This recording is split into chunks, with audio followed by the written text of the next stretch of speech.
You can see me. Let me know. Hello, I made it back. Welcome. I made it back. Welcome to What She Says Sports. All right, it is the off season. All right, so this is where we have a bit of fun. We have a bit of news, but we have a bit of fun at the same time. Also, too, who won the game? Who won the game? I was keeping up with the score. I wasn't watching it, but I wanted to know. Last time I saw it, it was 17-17 in halftime. Let's see. Who won? Is it still halftime? Who won the game? Hit the like button on the way in for me, please. The Rams won. Whoa. The Rams actually won. So my prediction was right, unfortunately. CJ Stroud will be eliminated, and his head coach will be eliminated, and Caleb Williams will be eliminated. So unfortunately, it sounds like the final score, let's see what it was, 2017. They won by a field goal. So I saw that game earlier today. Never watched it, but I was keeping up with the score. When I checked in after the last podcast, I think it was 10-10. And I said, oh, they're keeping the score close. And then I checked in again, and it was the end of regulation. Or it was halftime or overtime or something. And it said 17-17. And I said, what? They managed to still keep the score close. I said, uh-oh, somebody about to get cheated. And I said, the Rams gonna win. So I think I was hoping.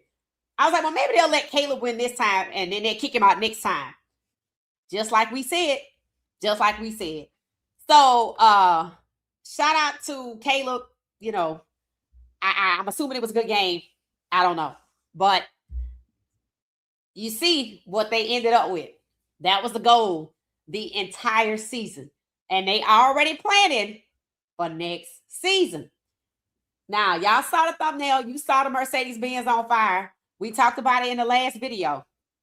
Now that this game is over, this was the plan the entire season. This was the plan when they snubbed Shedeur in the draft. This was the plan when Lamar Jackson lost. This was the plan when Bryce Young got pushed out. This was the plan. This was the plan. Just like when the Steelers would get ready to play the Baltimore Ravens, what did they say? If Mike Tomlin lose this game, he gonna be a lame duck coach because he still had 1 year on his contract. Now they could have bought him out, right? And what happened? He won that game. Lamar lost, but Lamar learned something really valuable. He saw something really valuable. He curved the hell out of Harbaugh because he realized he was being set up. And then Mike Tomlin go to play the Texans. And Mike Tomlin, they used that game for Mike Tomlin to lose. And they fired him anyway, because that was always the plan. All season. That's why they didn't want him to draft Shedeur, because you ain't going to be here. So no point in you drafting him. At least that's one of the reasons. Then they let the Texans make it to eliminate Mike Tomlin, let Mike Tomlin make it to eliminate Lamar and Drake May. People suspected all season long they wanted the Patriots to make it. And I said it, damn, they want the Patriots to make it. They didn't want the Bills to make it. Josh Allen must be falling out of favor. Wasn't no point in giving him Lamar Jackson third MVP, was it? But then again, it kept Lamar Jackson from getting 3 MVPs in 7 years instead of 11 like Tom Brady. It's always a plan, always a goal. And the goal is always to eliminate, reduce the impact of, or push out the black people. So that's what it is. I had a cute video of Simone Biles. We get ready to get into our off season. What's happening in Atlanta is the same thing that happened today, designed to push out the black person. So that's just what it is, right? But we're going to have some fun this evening. I got some great clips for us to watch, laugh, and talk about. Some of our faves are on vacation, having a good time, and then some news. Okay, let me get into the news first. Rumor has it that Darian Mensah, who was already paid $8 million, $4 million for year one, $4 million for year two, after he left Tulane to come to Duke. And because he led the lead in rushing and did really well, he's being offered by Miami, apparently, $10 million for one season. Miami is serious. Now, Miami is going to play Indiana, and they get ready to play what? Tomorrow, right? And apparently, they like the way it feels to win, and Cristobal is a winner. So they going all in. And I think Caleb Williams was the last quarterback to get $10 million. But I don't know if Caleb got that for 1 year or for two. But the point is, I think he got the $10 million. So now, apparently, they are offering Darian $10 million to go to Miami next year. So Cam Ward got $2 million. Carson Beck got $4 million. And because they got up to the Natty, they get ready to offer or offering the bag to Darian Mensah. $10 million for 1 year. What do y'all think about that? What do y'all think about that? Honestly, let me know in the comments and let me know what you're talking about when you say, I think this about it. Let me know. What do you think about offering Darian Mensah $10 million for 1 year? I love it. Because you see what's happening in the NFL. This could be the ceiling. This could be the ceiling. And they already mad because the kids like, hell, I'm going to stay here and get this bag. That's what I'm talking about. Because they over there devaluing them. But in college, they love these kids. And these schools make triple-digit millions off of football. Understand that.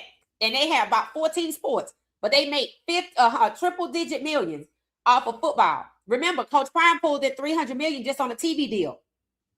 Nebraska 1 year did $142 million. That's why these schools have football facilities of $100 million, like at Alabama, because the program makes it $140, $150 million every single year. So you're taking 1 year receipts, revenue, and getting a stadium so you can keep getting it every year. And that's exactly what Miami is doing. Miami saw the investment when they hired Beck for $4 million. They playing in the Natty. So now they're going to up the ante so they can get another elite quarterback and keep him from going to the NFL. But he already said he was going back to school anyway. But we want to make sure you don't leave. So we're going to pay you $10 million here. $10 million for 1 year. I love it. I think it's a heaven sent. God knew what was coming. Starting with Caleb with his $10 million. Then Shedeur with his $6 million. Now you got Dante. I'm staying in school. That's the trend. Now remember, Lenore Sellers was offered $8 million. But his father said he don't need $8 million. You have the chance to build something special at South Carolina. And no disrespect to Lenore Sellers or his father, but that was hella short-sighted. It meant you thought the draft was about the Sanders. And that's what they wanted you to think. And they played you. Straight facts. Lenore Sellers got knocked right out the first round. And he know his worth, so he going back to school. Hopefully he got at least half the bag. At least half of the 8, something. Because that would make me sick. Because understand this. Now that I know what it is,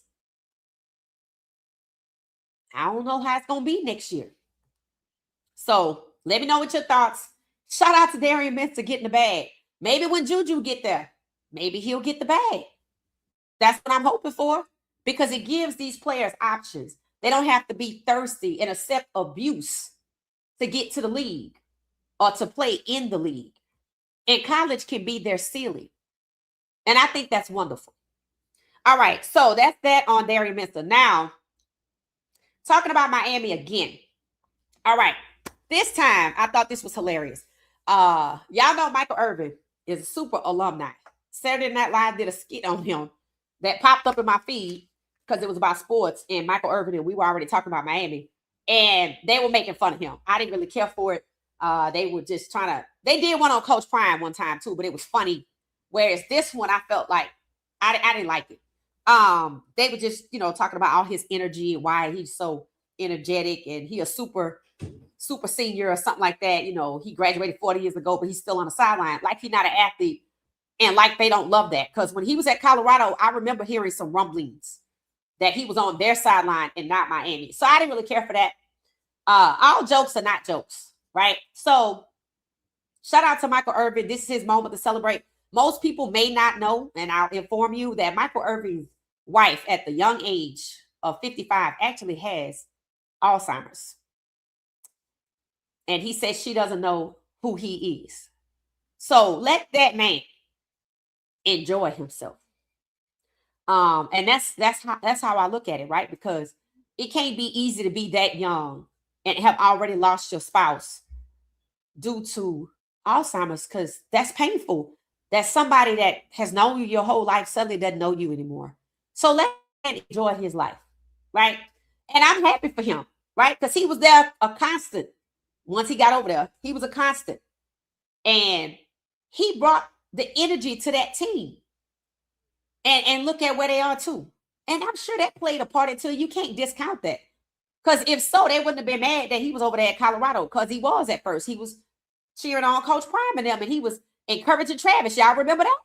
Yeah, it was some rumblings about that. So shout out to Michael Irvin. He said, don't ask me, don't call me, don't text me for no tickets. I love it, because I heard that these people get hit up. These athletes get hit up all the time. They hear from people they haven't heard from in 30 years for tickets. And I heard the tickets are anywhere from $3,000 to $9,000. This is a huge game, maybe because it's warm in Miami and cold everywhere else, including Atlanta. And it's gonna be interesting. These tickets are rivaling Super Bowl tickets. And again, I'm good, because it proves that this can be the ceiling, that college can be the ceiling. And after they graduate, we can go on about our business and don't have to watch them be abused at the next level. So shout out to Michael Irvin. I'm more interested to watch the Natty than I was any of these playoff games, because I already knew what they was going to do to CJ Stroud and Caleb Williams. And when I was on my last live, I said, well, let's see who they want to win. Do they want Ben Johnson to win? Or do they want, Caleb to lose? You got your answer. So that's why the Natty is exciting. That's why I've been watching gymnastics. I've been watching cheerleading. I've been watching volleyball. I've been watching 7-on-7, OT7. Somebody else just hit me up and asked me, are you going to come back and film? Because remember, I went last year and I was thinking about going. So I might pop up out there, right? So there's a lot of other things to do, is my point. I posted my short that I told y'all I was going to post that was saying deuces to the Falcons, using the music from Beyonce's Irreplaceable. You must not know about me. I have another one in a minute. Don't ever think you irreplaceable. And then I closed that video because I was wearing my Falcons jacket. I closed the video with me at a Hawks game with my Hawks jacket on. In other words, bye. I'm not about to sit here and watch this. Going to the Hawks games, just like DC Young Fly said. So, you must not know about me. I have another sport that I can give my attention to, and I shall. And that's how a lot of people should feel in Atlanta. But unfortunately, I heard somebody, and it broke my heart. They was like, yeah, well, I'm looking forward to Kevin Stefanski. I was like, oh my God. They really got them sold on this 2-year coaching trophy that was bought and paid for. So there are people over there knocking themselves out trying to explain to them, I'm out. So I wasn't even on X like that today, earlier, and that was it. And I wasn't even on there long, because I know when to stay away, because I know that the media is just trying to hijack the narrative and lie to people. So I'm not entertaining that. I don't entertain BS. I just really don't. So I feel sorry for the Falcons fans who are Black, who think that 2-year coach of the year trophy that they didn't never even award to Mike Tomlin after 19 winning seasons in a row. I hate they think that's real. I hate they think it's relevant. They don't even know what some of us just learned, that the one playoff game they won, he didn't even coach. Stefanski wasn't a coach. They say he had COVID. So he hadn't won nothing. Just like Dan Lanning, his friend. So, the Natty's tomorrow. Y'all's nephew, I thought he was gonna be there for the Natty. I was like, well, at least he gonna get to visit Miami and be there for the Natty, because that's what I thought. Because they did a whole little police escort and everything. He came and went. He was there that night. The next day they announced, today's Sunday, right? So Friday he must have been there. Saturday they announced he going to be at LSU on Monday. I said he not gonna even be there for the Natty. So what does it say that he's supposed to be a top recruit? And apparently either maybe he coming back, but if they already telling us he gonna be at, maybe he's still there, I don't know. But it seemed like they was like, well, he came and then he gonna be at LSU Monday. If he's a top recruit, he will be on the ground for the Natty. Now I don't follow him like that. I don't follow him because he's moving on. A lot of them, when they move on in a certain manner, I just unfollow. Not to be rude, but So, you know, if he's a top recruit, they will host him for the Natty. So I don't know, but it made it seem like he came and went, and he gonna be at LSU Mondays. But I don't even know if people still following it like that. I think people are following the story about his uncle. Apparently, he has an uncle who maybe feels like he could get the commission instead of Clutch Sports or an agent, because I thought he was good with Clutch Sports, but once he started acting like that, I knew he wasn't. So you know how it is, these young cats, they get a family member that like I could do this, that, and the other, and shit go weird. So it's one of those scenarios. I think people are following that. I haven't really been following it anymore because once I was hoping he actually went to Miami, and then they put out a post on X. This must have been Friday night or early yesterday. And it talked about the size of Miami's linemen. They're like behemoths. And I said, oh, I wonder if Jordan Seaton fits in. Is he a good fit? Because they say they big. They're like 300 pounds, 6'5". I don't know where they get these guys from. But they said Miami's O-line is just massive. And I said, well, I wonder if Jordan Seaton fits into that, right? And I never went back to check to see what the answer was. But if y'all know and you're a Miami fan, let me know. I am rooting for Miami for the Natty. I am enjoying the Natty games, the playoffs in college. The NFL, If it ain't about Shedeur, and I follow all the quarterbacks. But since all of their stories are the same, I only have enough for one. I only have enough for one, because it's heartbreaking. It's no different than when I was profiling all of the black quarterbacks, the history. Yeah, we were doing a history of black quarterbacks. We did Vince Young, McNabb, Tyrod Taylor. I was like, oh, I have to take a break. That was painful reading all of the what they did to Gilliam and Briscoe, and that was painful. And I know if it was painful for me to read over and over and over, it was the same story with every person. Same story with every person, just like we see with Lamar, like we see with Shedeur, Bryce Young, Caleb, everybody. Just these guys being cheated, and it was worse back then. Like Shedeur got robbed, right? His house got robbed. Joe Gilliam got threatened. He got threatened. His family got threatened. Death threats. So it was worse back then, but it seems like they're trying to go back to that. And that's why I say Michael Penix Jr., be careful, because Shedeur's house already got robbed, right? And they supposedly from Atlanta, where you currently are. So sometimes you feel like they're telling you what happened and what they're going to do. And bullies kind of like to do that. Bullies like to tell you what they're going to do to you and when they're going to do it. I'm going to meet you after school, and I'm going to do this to you, and I'm going to do that to you. Same kind of thing. And they take pleasure in beating on their chest of how evil they're going to be towards you, as if you can't do anything about it. And that's why I was like, the Falcons, deuces. So that's that. So if y'all watching the Natty, let me know. I'll probably try to keep tabs on that. All right, so let's get into our videos. Let's get into the one I have first. Snow. So Snow was at Chuck E. Cheese, and adults were sitting down watching this video like it was on a Netflix or something. And y'all, Snow, he a Sanders too. You see the Sanders man got to go through a lot. This kid he's serious and he's funny at the same time. Kind of like Shedeur's funny, but he's serious kind of way. Kind of like that, right? And when he and Shiloh are together, the silly just comes out of both of them. And I absolutely love it. When those two are in a video together, it's worth watching. And they need to do more content together, right?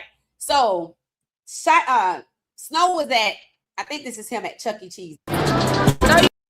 He's at Chuck E. Cheese. And I'm not going to show you all the video. I want you to go watch the video. So I'll just show you a snippet of it. But I love how mature and of a toddler he is, right? And he definitely a toddler because his attention span for all of the lights and the bells and the whistles, which is the plan of all of the games and the lights at Chuck E. Cheese, you know, to pull for their attention, to go do this, to go do that.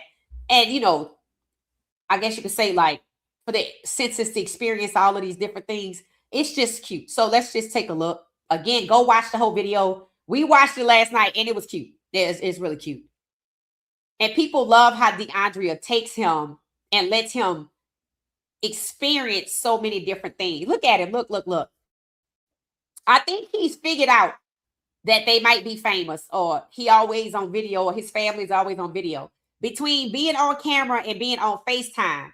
And you see how this is the kid in him going from game to game to game to game. Now he was on the little Scooby-Doo cart. I like that one because he was trying to get down. And it showed you that although he was being cautious, like the first time he fell out, right? But the second time he went get back in it. And when he got back in it, he was careful not to fall. That's how fast he learns. But he wasn't deterred from going back to it after he fell out. And I think his grandmama helped him out that time. See, that's how you quickly can observe people and see what kind of personality they have. This kid is already not deterred. This kid is already serious and a kid at the same time, and already aware that I'm already on camera for a reason. My family is always on camera for a reason. He'll figure it out. And you see how he a kid, he just go from place to place, but then he cautious. Go watch the part about the Scooby-Doo thing. But the part that I really like the most is where he met Chuck E. Cheese. That's the part I want you to go see. I absolutely love the part when he met Chuck E. Cheese. So this is Snow in off season, and there's Snow play ball or something like that. He was running around there, and it's almost like he was like trying to sing with his mouth, like trying to make, you know how you play the little harmonica? Like he was trying to make sounds with his mouth like an instrument. I'm like, okay, this kid, people keep thinking he's gonna be like a little running back or something.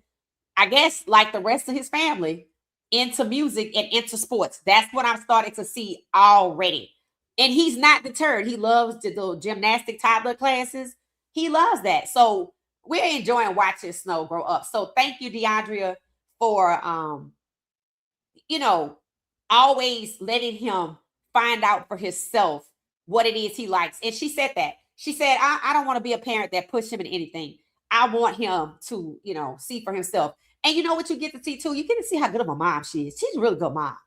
You know, she's a really good mom. She's very attentive. It's a lot of people around, but she don't, like some people, when they have kids, if it's other people around, they let other people tend to their kids. They just kind of go do something else. No, she's very attentive to him. She's particular, like she told Shiloh, she said, I don't know if I would let you watch him because I think, I don't know, you be on your phone. That's funny that she said that. I was like, wow. She's like, now you be on your phone. So she already taken account of who she can leave him with based on how they move. That's a good mom. That's a good mom. So it's a good video. Go watch it. Yes, I'm including Snow in the off season because it's cute. And did y'all see his little jersey when they went furniture shopping? So very photogenic kid, but you could already see the Sanders traits of awareness. You could already see the Sanders traits of understanding that there's something going on here while we always on camera, how to move. But you could see the funny mixed with the serious at the same time. And then when he with his dad, it's like it's different, right? So you could see the two different sides of him when you know, he's with his dad versus when he's with mom. And I follow his mom, so I usually see him with his mom more. So shout out to Snow. Go watch the video when he was at Chuck E. Cheese. Okay. All right. Who I got next? All right, let's talk about who I got next. Let's go to the snow for real. Let's go to, is it Vail? All right. So the Sanders are in Vail. It's okay, it's a bunch of people. It's Bucky, his girlfriend, Coach Prime, his girlfriend, TC, and the security. So 2, 4, 6, they coupled up or whatever, but the securities are there too. I guess TC is like a family friend, but I think he might be security too a little bit or something like that. And he was the one that was at the mall when Carucci and Bucky went shopping. So I don't know if he's her security. And Coach Prime is like, TC, I need you to go with Rucci. So she Miss K or something like that. So she's not by herself. That's kind of what it's given. That's what it's given. So when she out here, nothing happens to her. And then he has his bodyguard. And then when they all were on vacation, TC and the other bodyguard were there. So I think that's smart, right? I think she should have. I don't think she should be walking around by herself, especially with people knowing that she's linked to Coach Prime. And then again, she might have already had a bodyguard before that. I don't know. So I noticed that. So let's check in on Vail. Again, I'm not showing y'all all the video. I'm not showing you the absolute best parts because I personally feel like to be respectful, right? That's their stuff, right? I'm just sharing it with you so you can see it's good, it's interesting, it's funny. We can talk about it and then go watch the whole video. All right. So that's basically what it is.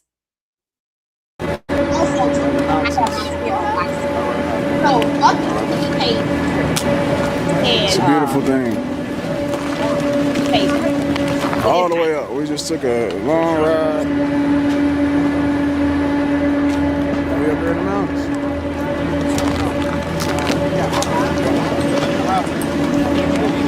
See why everybody wears shades, because that light bouncing off the snow is blinding.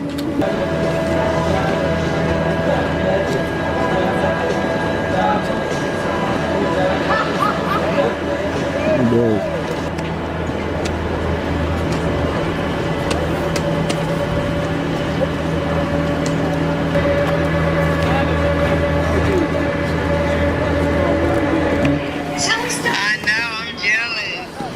Hold on. Guys, we're gonna do our next skill over here. Get snow out of there. Get snow out of gymnastics, please. Leave snow alone. Yeah, he needs. Bossy, look where I'm at. It looks so big. You don't even Let me see your face, Bossy.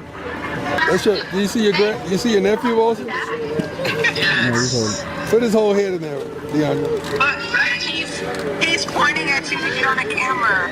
Yeah, say Auntie, Auntie. All right, so Coach Prime is talking on a FaceTime to two different groups of people. He's talking to Bossy and he's talking to DeAndre and Snow. So the girls are on FaceTime. So keep listening. Auntie, TT, say TT. Bossy, look where we at, baby. Look at your brother. We kicking it, having a good time. I just want y'all to see where we were. Ski or snowboard. But I'm stunned though. Look. You don't know how to ski or snowboard. You don't have enough time. I know how to snowmobile. I call y'all when we snowmobiling today too. I just wanted y'all to see everything. And that's your brother. All right. Hey. Dang, y'all left us out. Yeah, because y'all got to get on one accord. Bye. Did y'all hear that? So it was DeAndrea and Bossy on the phone. He keep trying to get the girls together, but unlike the boys, the girls, they just don't seem to be on one accord, as he said. So DeAndrea said, y'all left us out. Because remember, I noticed, like, I would expect to see the whole clan. That's just what I was thinking. And she said, y'all left us out. And he said, because y'all got to get on one accord. So it seems like he don't want to bring one of the girls and the other one don't come. So Coach Prime, being a dad, you know how it is when you and your sister or you and your brother arguing and the parents, they don't show. It's like, y'all got to get it together first before we bring y'all along. So instead of Coach Prime bringing Bossy and then it being a problem with DeAndrea, and instead of him bringing DeAndrea and Snow or this DeAndrea and it be a problem with Bossy, he don't bring neither one of them. I'm like, Coach Prime don't play as a parent. So he told them, y'all got to get on one accord. Bye. I thought that was hilarious. Listen to that again, and then we're going to keep going towards the end. Let me know what y'all think about that. And if y'all have siblings and y'all can understand what's happening with the girls, feel free to shed some light. Is that situation ever going to work out? Because when Bossy was at CU, they were strained. And he tried to get them together, and they just will not. They just will not talk to each other. Like, they just won't, or they'll say hi, and the little one seems offended by something. DeAndrea maybe seems willing, but the little one, she not having it. She not having it. So I don't know what the hell happened. If y'all have siblings, let me know. If y'all know, like, how does this ever work out? Right? Snowmobiling today too. I just wanted y'all to see everything. And that's your brother. All right. Hey. Dang, y'all let us out. Yeah, because y'all got to get on one accord. Bye. Oh, wait, boy. Oh, Ray, you from Dallas? Yeah. Oh, okay. We're in DC. Well, they take photos. So that's Jesus right there.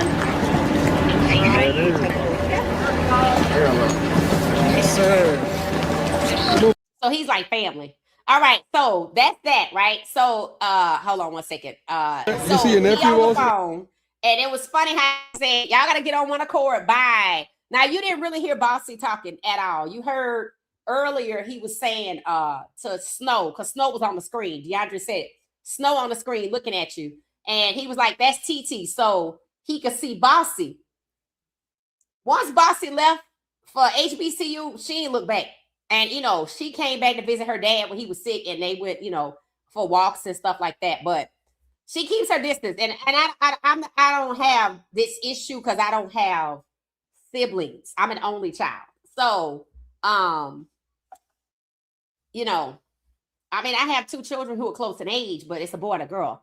But the boys get along like it's just nothing. Like, sometimes I forget that Bucky is not Miss Pilar's son.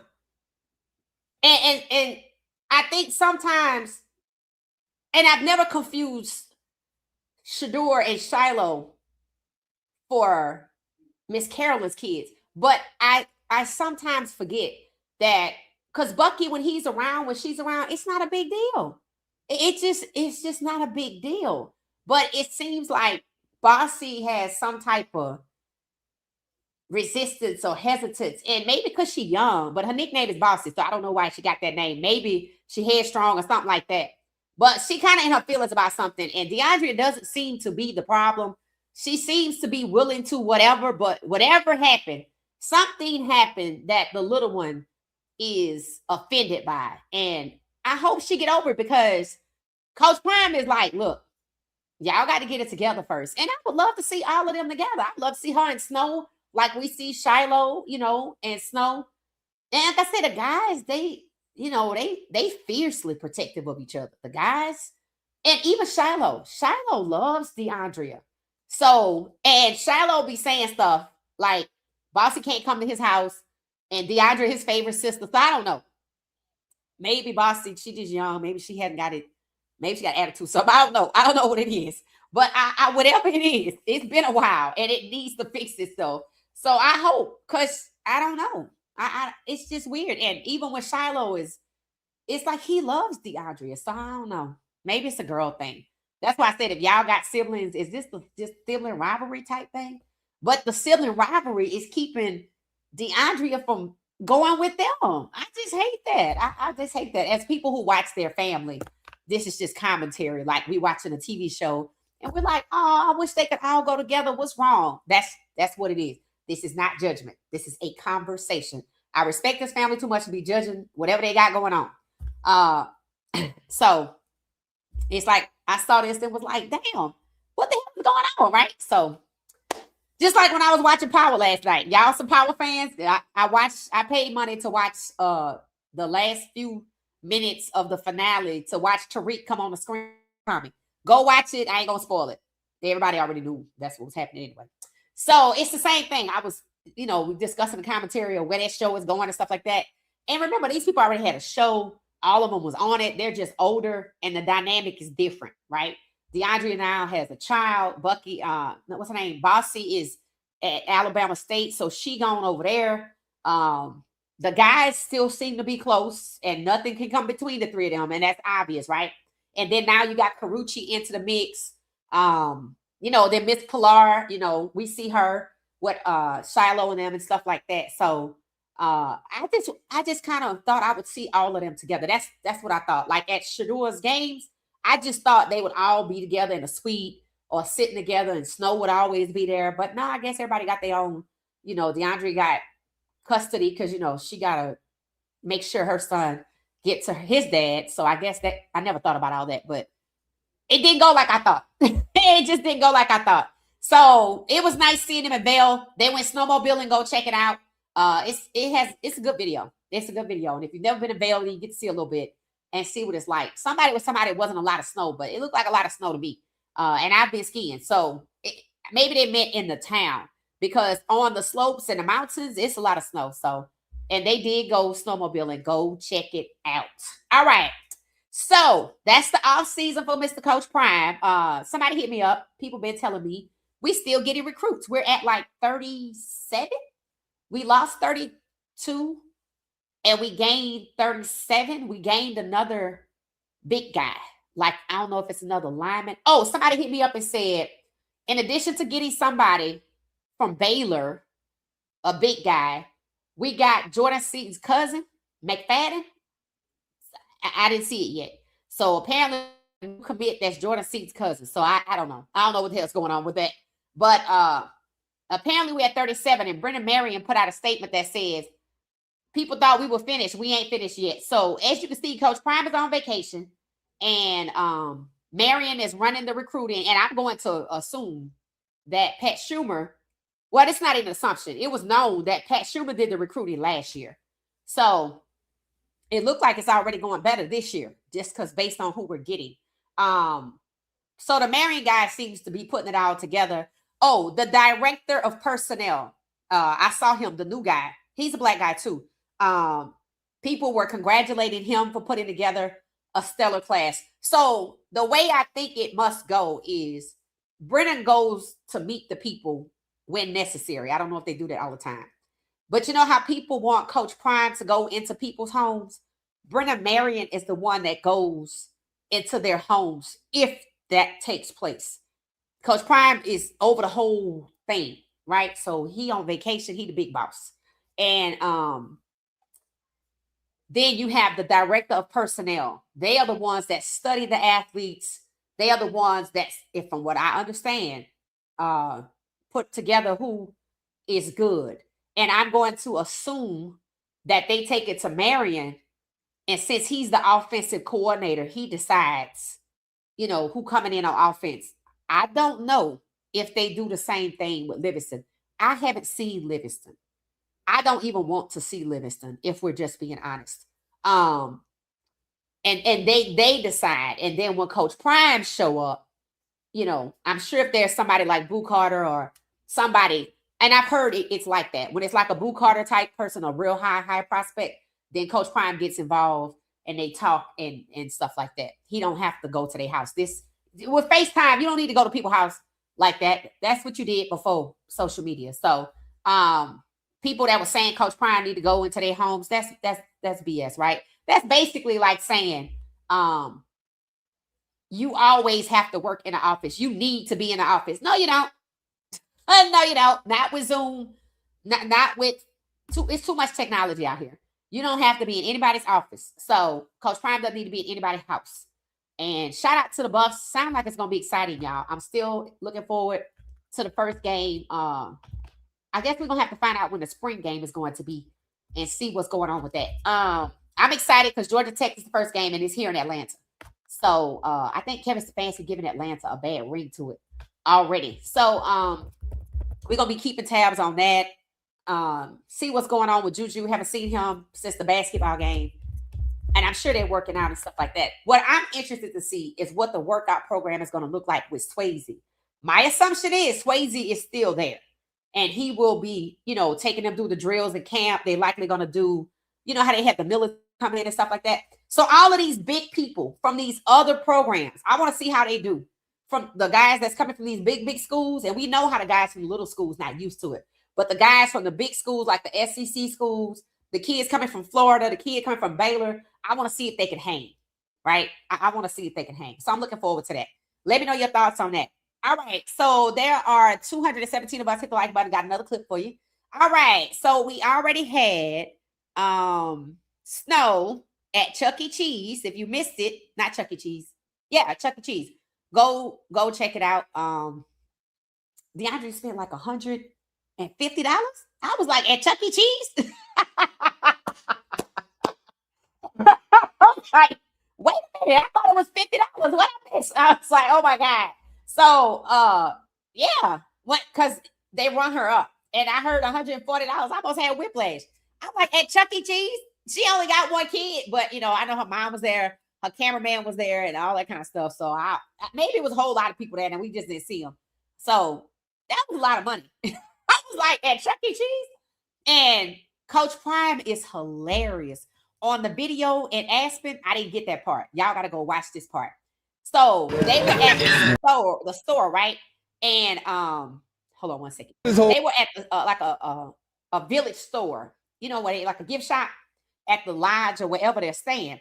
And I'm gonna just tell you this part. And it was a sweater that said snow, and it was $500. So it must be cashmere or something like that. And again, it's Vail and Aspen, all elite, expensive stuff like that. So somebody, I think, Bucky, because his girlfriend is there, but his girlfriend, I think, but she was like, "Oh, that sweater's cute." And Bucky told Coach Prime to come over and look at the sweater, and they could get it for snow. Coach Prime, and turns out the sweater was like $500. And Coach Prime said, I don't know if he was talking. He said something about DeAndrea. He said $500, and he stopped and he thought. He said, DeAndrea attorney fees. Then it's snow. And he said, yeah, never mind. And people say that's why he never gonna be broke. So apparently he had to pay for something for attorney fees for her. And she was like, she put in the comments, that's okay, big dog. I'm just thankful that, you're my dad or whatever. She was like, I'm not worried about it. It's cool. Because he had to pay her attorney fees for something. So she probably like, you know what, cool. If you ain't want to get snow a $500 sweater, it's okay. And Bucky said, I can make one just like that. And Coach Prime could be here, her telling the guy, y'all have really nice things here, sir. All right, y'all, come on, Bucky, let's go. Bucky told me I could make one. I was like, really, you can't. And you should. I was like, you should. Because I said, I think Snow, they need to make something for him. They do. Because even with my company, I was thinking of doing kid sizes. But when you look at Snow and how snazzy he is and all well-dressed and stuff, I mean, what they saw in Vail for $500 might be the inspiration to get some little kid stuff for Snow. Because it was just a nice cashmere looking sweater and like a navy and like in a crisp white and cashmere, obviously. It just said Snow. And it was cute. But it was $500. I was like, geez. So that area is just like really pricey. So go watch it. The video is funny. I want to go back and watch the part when they were snowmobiling. I think it was Bucky's music. They were over, he had laid his music on there. And I wanted to hear what the song was. Because Bucky's song, he be talking about stuff. So, and the funny part of the video, everywhere he and his girlfriend go, when they were in New York, when they were in Vail, he got this thing about I'm single, she's single. I don't know what the hell it is, but it's supposed to be funny. But she keep rolling her eyes at him, so I don't know. And he said, well, I'm single this weekend. And, when they was in New York, and he said it again in Vail. And I think them two going to get married. So Brittany, that's her name, Brittany. So, I think those two are going to be the first of the Sanders men. Bucky, the first Sanders man to walk down the aisle. That's going to be the first couple. That's what I think. Let me know your thoughts about that. All right. So Coach Prime is with the family. I loved it before he go back to work. Attentive as ever to Miss K. Miss K, taking photos. She enjoying herself. You can see she's enjoying, the travel. She's enjoying being, with Coach Prime. And she enjoys like being around the family too. So she seems to really like that. So, and maybe she come from a big family. So that just makes her feel, really comfortable. So I think that's good. All right. So that's that on Vail. I keep saying Aspen, but it's Vail. It's Vail. It's Vail. It's Vail. Okay. All right. So let's move on. What is this one? Oh, that's Caleb. That was Caleb. This is the one. I think it's the last one. Shiloh. All right. So And that's some Mr. soul. Shiloh. And that's some soul. Mr. Shiloh is in Miami at a soul food restaurant. So y'all know Shiloh likes soul food. I've noticed he talked about that. And I'm going to tell you, this business is going to pick up because of this video right here. And go watch the whole thing. At the end, there was a lady. I don't know if she owned the restaurant or something, but she talked about that area being like a real, I don't know if it's a black area, like with a lot of good restaurants and stuff. I was over here doing like this. I was like, okay. Because I'm going to be honest with you. I'm the type of person, I like to plan like a trip to go eat. Facts. Like, honestly, I will tell y'all, I don't like the Miami airport. I don't. And yeah, I've been to Miami. I don't like the Miami airport. Therefore, I don't have to go back to Miami ever again. That's just how I feel about it. Because it sucks. They'll let you off in Terminal D and you got to get to A and the train is broken. And I'm like, bro, how the hell am I going to get over here? And then they close the gate like 15 minutes early. And if you stand on a mat and the door don't open, they won't let you in. That didn't happen to me, but I could see it happening. And I felt like they were rude, right? And it's not like Atlanta. Totally different. It was like night and day. Boarding in Atlanta and getting off in Miami. I was like, what the hell is happening here? All of the gates had planes going to Chile and Colombia. I was like, what the hell? So, I mean, Miami, but I was really turned off after that. I just got to tell you, I was just turned off after that. But Shiloh living there and going to this soul food restaurant and the lady coming on at the end talking about the area. And I was like, okay, this is my motivation to go. So I'm always like wanting to do something. So don't be surprised if I'm standing in Miami at this restaurant going, welcome back to What She Said Sports Unplugged. I'm in Miami. Don't be surprised because Shiloh, the places he goes, they look really good. Like I want to see the design district. I want to go to this restaurant. We'll take a look at the video. Go watch the whole video. And y'all probably gonna want to do the same thing and go to Miami. Listen to what they're saying in the whole video. All right, so this is Shiloh at a soul food restaurant in Miami. My mom's food, and that's some soul food. How you doing, my guy? How you doing? Appreciate y'all, man. No problem. Welcome to the greenhouse. Yes, sir. They say this is #1 soul food here. Hey, we try. Greenhouse. We serve it with love all the time. With love. That's the #1 most important ingredient. What's your taste buds like? I need some soul food. Gotcha. Thanksgiving, my mom threw down. So after Thanksgiving, I need something like that. Shout out to Miss Pilar. He's always ragging on his mama food, and it looked like it's good too. Some good soul food. I'm looking at this menu, and it's just full of that. What's your most ordered thing here? Ribs, have chicken, wings, chicken and waffles. Pretty much everything sells. Now I could hook you up with a trio, which like a sampler would give you a couple of wings, seafood cake. Seafood cake. Yeah, I do that with a trio platter. I purposely didn't eat all day just to go crazy, so I think I could do that. All right, just to get me in the door, whatever you think is the best. I'm gonna hook you up with the trio, and then you decide about what you want for your entree. I bet. Thank you. I like how Shiloh does that. He'll just say, whatever you think is best, I'll try it. Now, let me be nosy for a minute. I want to see. I kind of got a peek at the menu. I want to see. What did y'all see? When I saw the chicken and waffles, I was definitely interested.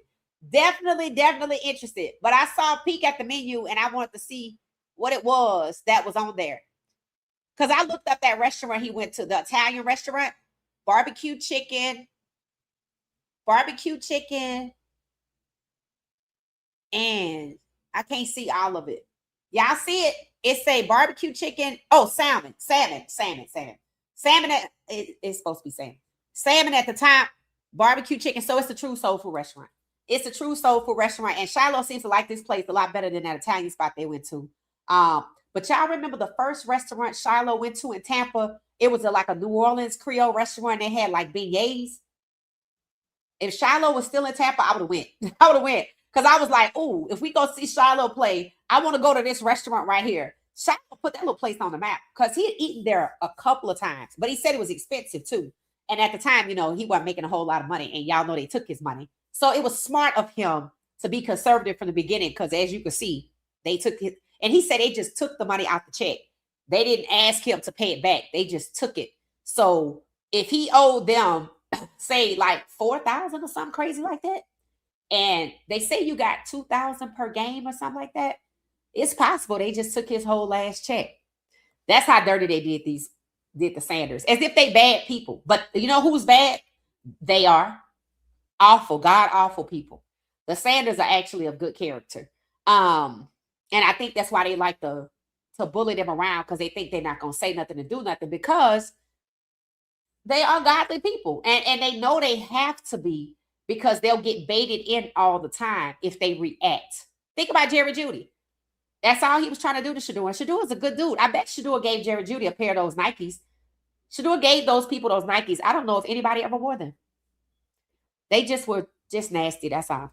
Just nasty. Anyway, so y'all go watch the whole video with Shiloh. I think he said the Greenhouse Restaurant. Let me see if I can catch the name again.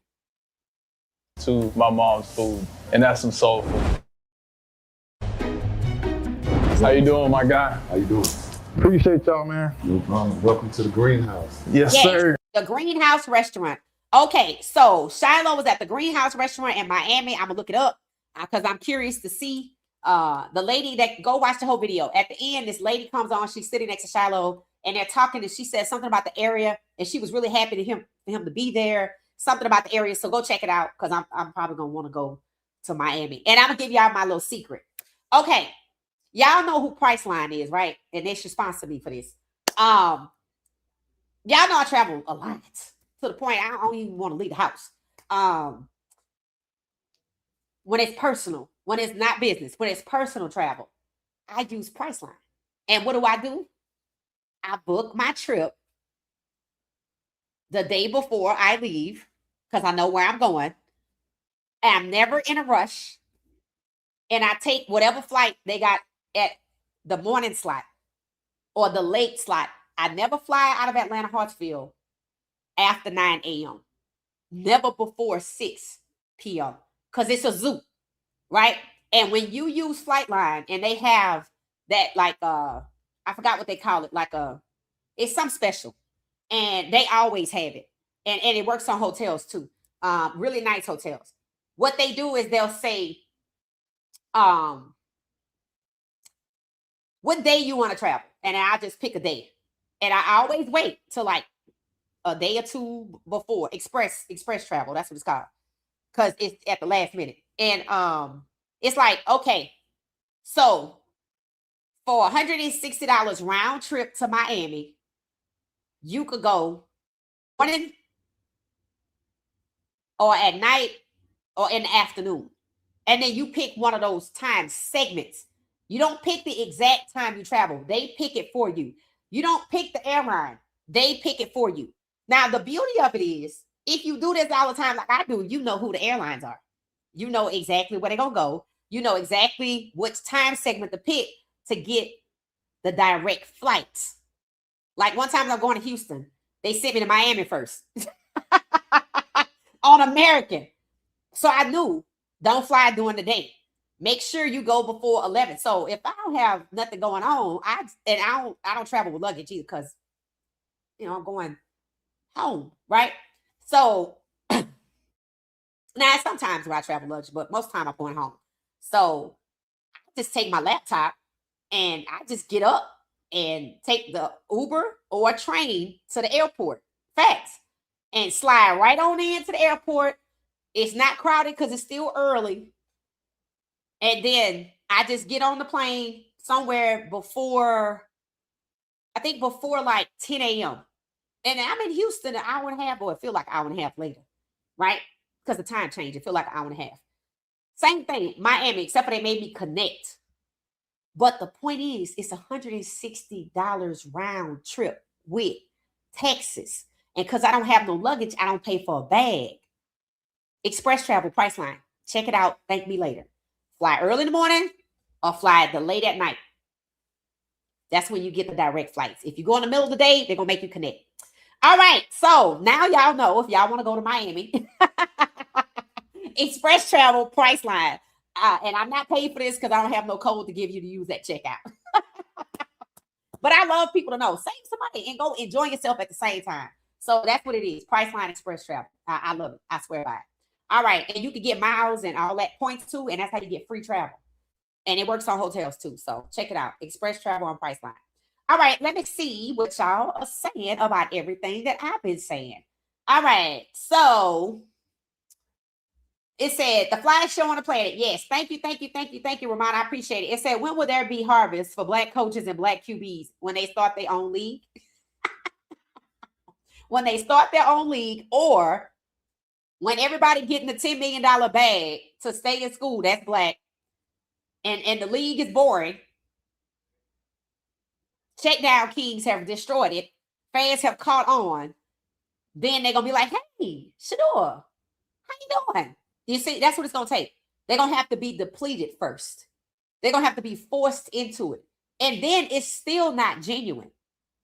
It's only come because we're failing. If they don't want you there when they're successful and they only want you when they're failing, then it's not genuine. Look at hockey. Look at NASCAR.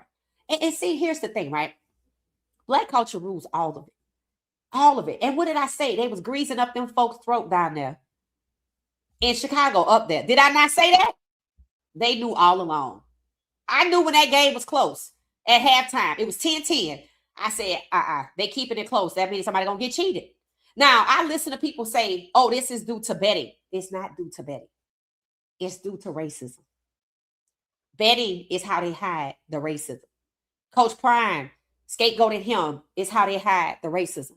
Scapegoating the Atlanta Falcons and saying it was them when it was the NFL is how they hide the racism. Scapegoating Shedeur. When you knew before the draft, you didn't want him. It's how you scapegoat, how you hide the racism. And they like Karens. The whole all of them. They like Karens. They want to start some shit and hide and start crying when they get caught. But see, these jokers never think there's going to be consequences. You know what somebody said, and I think it's true. They said, God is not slow. God is strategic. And I said, facts. So while they being all confident and thinking the pendulum will never swing back in the opposite direction, God could let this just play on out. And then, bam, catch them off guard. And it swing back the other way, unexpected. And they stuck. Hey, how y'all doing? Facts. And that's probably what's going to happen. Because they don't see it coming because they so arrogant. And they think they in so control of everything. And they doing all of this without God. Despite God. And against God's children. Athletes like Shedeur and Michael Penix Jr. and others. C.J. Stroud and Justin Fields. Russell Wilson, who will tell you, I don't worry about that because if God want me to have it, then I'll have it. It's whatever God decides. Facts. And they hate it. And that's why I know one day this pendulum is going to swing unexpectedly. We're going to wake up and all hell going to be different. It's going to be like, whoa, we didn't see this coming. But because so far they've been controlling this, they've been controlling that, they got away with this, they got away with that. They think it's going to be like that forever because they think the way things are today, they're going to be tomorrow, and they think they can control what it's going to be. And they think when they want to switch back, they can use the media to convince you and there will be no fallout. But the Browns thought that. And you see fans started staying at home. If that didn't happen, Kevin Stefanski would still be there because they had already said out loud, his job is safe. And then he had to start acting different. And then his job wasn't safe. But they think it's cute to send him to go offend another black quarterback in a black city on MLK weekend. They think that's cute. Hey, Tina, how you doing? How you doing? How you doing? How you doing? The Rams won. Hey, Sharon, welcome back. Hey, Beach. No Super Bowl for me. Me either. I'm out. I am totally out. Football season's over. Absolutely. Absolutely. I totally agree. Mission accomplished. Yep. That's it. That's it. Damn the Super Bowl. Yeah, I'm out. Boycott it. I'm out. Reallocate. Do what you got to do. I've hit the like button. Fire up, Nola girl. Thank you, Mama Tia. I feel like this will be the lowest rated Super Bowl. It might be. It might not be. I don't know. They trying to go global. It might be shown free over there. They don't have nothing else to do and they snowed in. I don't know. But I could see it. But I could see them trying to counter it, thinking, oh, I don't need y'all no more because we're global. We'll see. We'll see, because one thing about when the Black culture is gone, ain't nobody gonna want to be bothered with that. That's why I was looking at the whole thing in Chicago, and I'm like, I see how y'all got the culture all over the place. I see it. I see how y'all hyped up, and they hyping y'all up like it's a fair game, and they gonna set Caleb right on up. And they got what they wanted. And people will be rewarded for it. Ben Johnson will be rewarded for taking the L. Kevin Stefanski rewarded for creating the L. LaFleur already got rewarded when Green Bay fans wanted him gone. And what happened in Green Bay? And now you know why. Green Bay fans sold their tickets to Detroit fans and did a blue out in the stadium. And Green Bay people, the people, got pissed off. And they gonna do it again. They're going to do it again because they're being ignored. They're being ignored. And they trying to run off Jordan Love. And they don't want Malik Willis. I'm waiting for somebody on the inside to choose themselves. Because look how it's working out in college. I'm like, how long before we hear measures to put a cap on NIL so the Black quarterbacks can't get rich over there? When I saw them pissed off because these kids want to go back to school, oh, so it's not about the NFL. Okay, so the NFL ain't about competitive football. So you reap what you sow. You reap what you sow. And they somehow swear that it's like a drug. It must be for certain people, but not for a lot. I don't think it's like that for the majority of people. I think we enjoy it. We like seeing our faves. I know I do. When it's unfair. I'm not supporting racism on my dime. Are you crazy? I'm not supporting it for free. What the hell am I going to pay for that for? And it's rigged. If people like myself and others can talk about who you think they want to win, who you think they want to lose based on racism, who the hell is paying for that? I will gladly watch the Natty. That's probably why the tickets to the Natty are anywhere between $3,000 to start and $9,000 at the top. Because people like, hell, this is more fun. That's why they're going back to school. Nobody want to be hated on all day. Racism has a price. They just haven't felt it yet. And to hell with them. They really think they can't be replaced. I'm Atlanta Hawks from here on out. And when it's football season, and in a moment, I think it's September. They go back to camp in September, October. That's when they kind of get back going, right? Okay, well, this time next year, that's when we'll be watching. If they tripping with Shedeur, I might be talking about volleyball. I don't know. It's going to be college football for sure. But, and you let college start acting like fools. They already got all kind of chaos happening over there. And now I see what they got going on with the quarterbacks. But we're going to see. I want to see what 5 stars coming in this year at the quarterback position. Or have they already eliminated that? Because you best believe they're working together. But NCAA got enough sense to shut up and be quiet and try to still do things behind closed doors. But over here in the NFL, they like, we don't give a damn what y'all think. This is what we gonna do. And we don't care what you do and what you say about it and what you ain't gonna do. Because you ain't gonna do nothing about it anyway. That's basically how they act. Like, you an abusive, like they abusive and y'all in a relationship and you just gotta to just take it. That's how they treat the fans. And as you listen around the league to how different fans want certain coaches fired, like Green Bay wanted LaFleur fired. They already had a blue out. Ain't no telling what the hell gonna happen next up there because they gave that man an extension. Like, screw y'all. We're giving him an extension. Oh, okay. They already sold their tickets before. But that's how these teams act.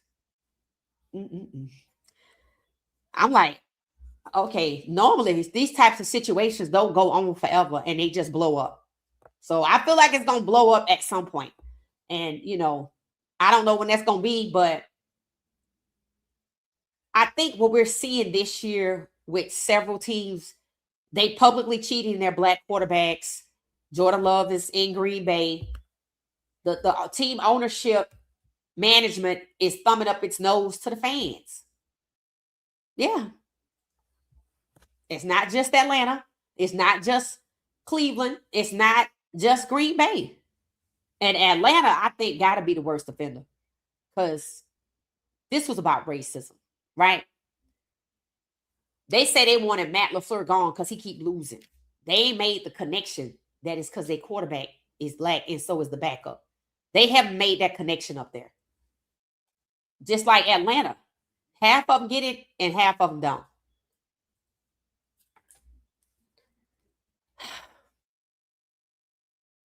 Stay tuned. Stay tuned. Stay tuned. It said, get the bag. That's what I say. Get that bag. It said, Miami isn't serious. It said, where is all this money coming from? What? No limit. Do you have any idea? Somebody look up 2024 revenue for Miami football. I'll do it. 2020 revenue for 2024. Revenue for 2024 Miami Hurricanes football.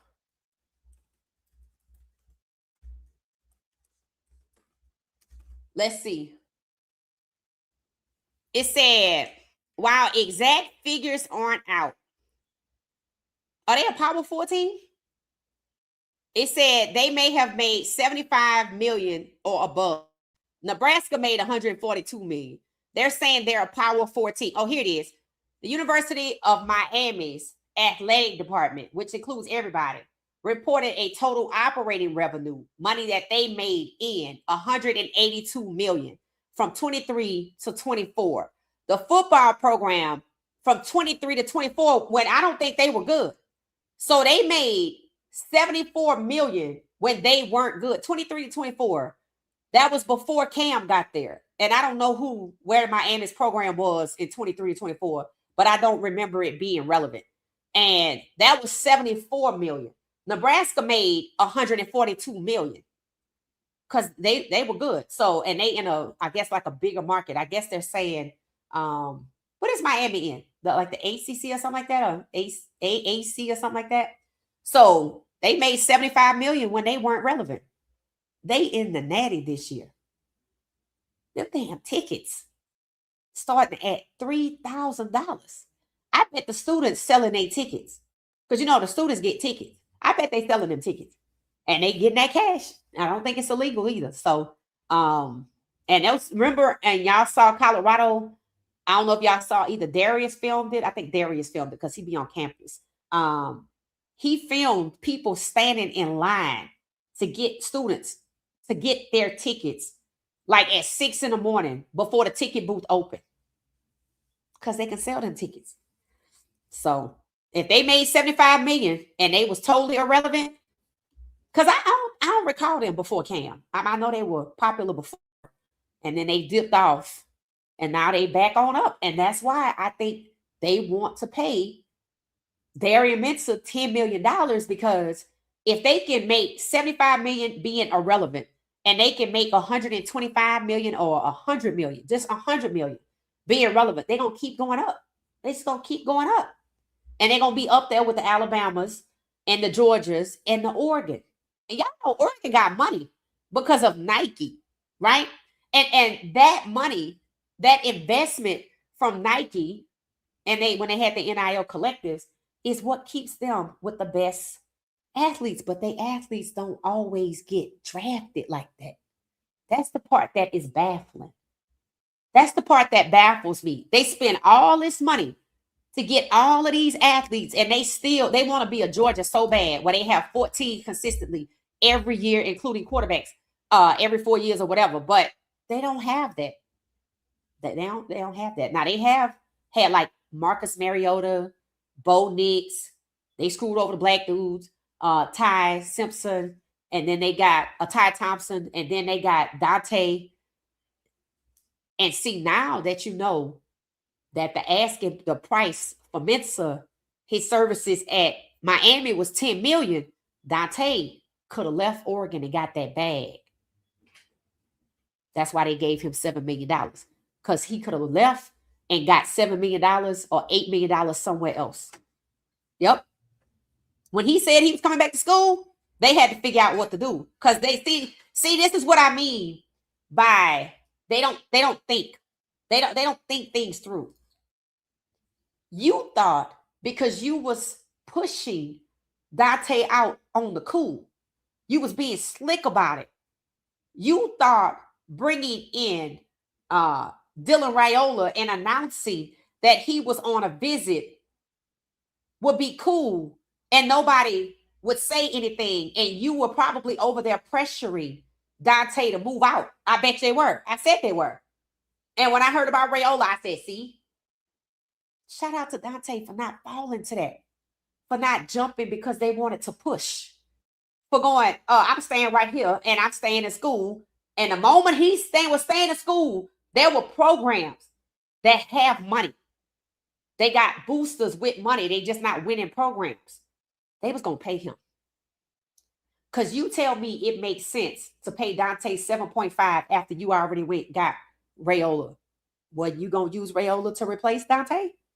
So why would you pay to keep Dante? Because if he goes somewhere else and he's successful, it's going to prove that Lanning ain't shh. And they going to have some competition. And he could have stayed and went to Georgia Tech because they need a quarterback. You see how that works? And I would have liked to have seen Dante at Georgia Tech. Absolutely. You're damn right. Because they got money. They got money over there. So that's why they need him. You see? And they don't think things through. Just because I want to push you out, you're going to leave. That's how they think. Oh, yeah, we want to push Sanders out. So they thought he was going to leave. We want to push Dante out. So they thought he was going to leave. We want to push Trinidad Shamblers out. So they thought he was just going to leave without saying anything, and he's suing them. And people are mad. So they likely going to plot against him. Stay tuned. Stay tuned. Stay tuned. So there you go. It said boycott the Super Bowl. It said they got what they wanted. That's what I say. $10 million. Good God. It said college football is the wild, wild west. But like I say, don't hate the player, hate the game. Facts. And they make the money. Welcome back, Ghost Vanessa. Haven't seen you in a minute. Welcome back. Happy New Year. It said, plus the school gets government funded. Oh, that's right. It's a public university. See, they got money. They not hurting for no money. If you can give a quarterback $10 million, you got 100 somewhere. You ain't giving him your last. And that was in 2023, 2024. So that was December 2023, the season with 2024 at the top. This is 2026. So they definitely passed $100 million by now. It said, this is the magic of an investment. The math is always math. And I know that's right. W, it said, we are woke over here. Facts, y'all better stay woke. It said, it's kind of hypocritical because NIL and confidence must be for certain players. They mad because Shedeur has his own brand. Right. And I have a video. I still have one more video. I have Shedeur. Thank you for the reminder. So it's the off season, right? That's my segment. And I find things happening in the off season. And Shedeur got going on. So we know he was in London, overseas, abroad somewhere. He was at an Arsenal game somewhere. And, he put together his page. It's legendary 2_. And it reminds me every time I say that out loud, I think about what Lamar Jackson said, be legendary. And that's what he's working on. He's putting his brand together. He created that page. He said it's his backup page. It points to Shedeur Sanders' page, and it points to the Cleveland Browns. So like on his Shedeur Sanders page, he doesn't have like the Cleveland Browns or anything on there in terms of the bio and stuff like that. He put everything on his brand page. Now notice when Shedeur is at the podium, he has on his legendary brand hat. Sometimes he have on Cleveland stuff in the hat, but he is still promoting his brand. And if he can make them $200 million with them jerseys before they have to split it up with the people, the manufacturers and stuff like that, he can make his own money. And he should, because they robbed him, right? So I was surprised that I didn't hear anybody complaining about him wearing his own brand. And I thought about it. The rest of them wear what the hell they want to wear. When they in the tunnel, they wear what the hell they want to wear. In fact, it's a fashion show. So why can't Shedeur wear his own brand? So when he was at the podium, and I think he had on his one of his, I think he had on a shirt with his cell phone, a logo or whatever. Yeah, good for him. Because that's what they didn't want him to have. And it shows, just like his little, is that his cousin? His nephew. It's like his little nephew. He will not be deterred. And just like Snow, Shedeur is funny and serious. They have the same personality when you just see Snow on the regular, right? But when he around Shiloh, you see the funny side more, right? Because they be playing around and he just went up to Shiloh and hugged him. And Shiloh was like, oh my God, he gave me, the first hug without Shiloh asking for it, right? So I'm proud of Shedeur. And I pray to God that Michael Penix's mental resolve is there. And I pray he understands that whatever the hell God let happen over there, if they move you out the way, that's probably what's best for you anyway, because you don't want to go back, have no more surgeries, because they'll do it. And then people see this. And instead of feeling like I'm going to go over there and make some money and y'all wide-eyed and bushy-tailed, you better start thinking to yourself, what else can I do and make college your ceiling? And I hit Cam up in his comments and on his 7-on-7 page, he'd be posting the kids. And I said, why don't you start an 18+ league? You and RG3. Let's see. Because you could tell Cam is frustrated with the racism. You see it. You can see he's frustrated. People say he's been talking about it more and more. I've heard him. And he not backing down. And he don't give a damn about that ESPN contract. Cam had 3 shows. And he got 3 podcasts of 2 of his own. Cam Newton, Cam Newton, and 4th and 1. He has 3 podcasts. He's on ESPN and BET. He don't need them folks. And at some point, these analysts better realize it's better to have your own podcast so they don't control you and have you out here turning against your people. That's what Emmanuel Acho needs to learn. That what you have is the goal, not trying to use what you have to get back there. And these players need to do the same thing. Start a league and let that be the main thing, and don't use it to get their attention to get back there. Set yourself free. So shout out to the college players. Shout out to Darian Mensah and Dante Moore. Get that bag. And that's why they're mad, because they can't control it. It ain't got shit to do with them. So let's see when they start trying to put a cap on NIL. Mind your business. That's what I say. You over there, mind your damn business. This is college. You shouldn't have nothing to do with this. But that's why they try to put Tommy Reese at these schools. That's why they try to get Daboll to Penn State. You see how they want to control college? It ain't college they want to control. It's these black quarterbacks. Why? Because black quarterbacks supposed to make the most money. The quarterback, is supposed to make most money on the teams, regardless of where you go to school. It's always supposed to be the quarterback. And that's why they don't want quarterbacks to be black. In addition to, they going to shoot the lights out, when it comes to the athleticism and playing and make it fun and exciting. Right? They don't want that. Oh, Peter said he saw it on SNL. He didn't like that either. Yeah, I didn't like that. It said, I turned it off. It said, I hope some black entertainers do a versus doing a Super Bowl to compete for the ratings. Ooh, that would be good. And it need to be some people from Atlanta. Since they want to keep pulling Atlanta, right? Just basically like always, like they trying to say we don't run nothing. That's basically what the message is. Yeah, I know who the fan base is. Y'all don't run nothing. That's what it is.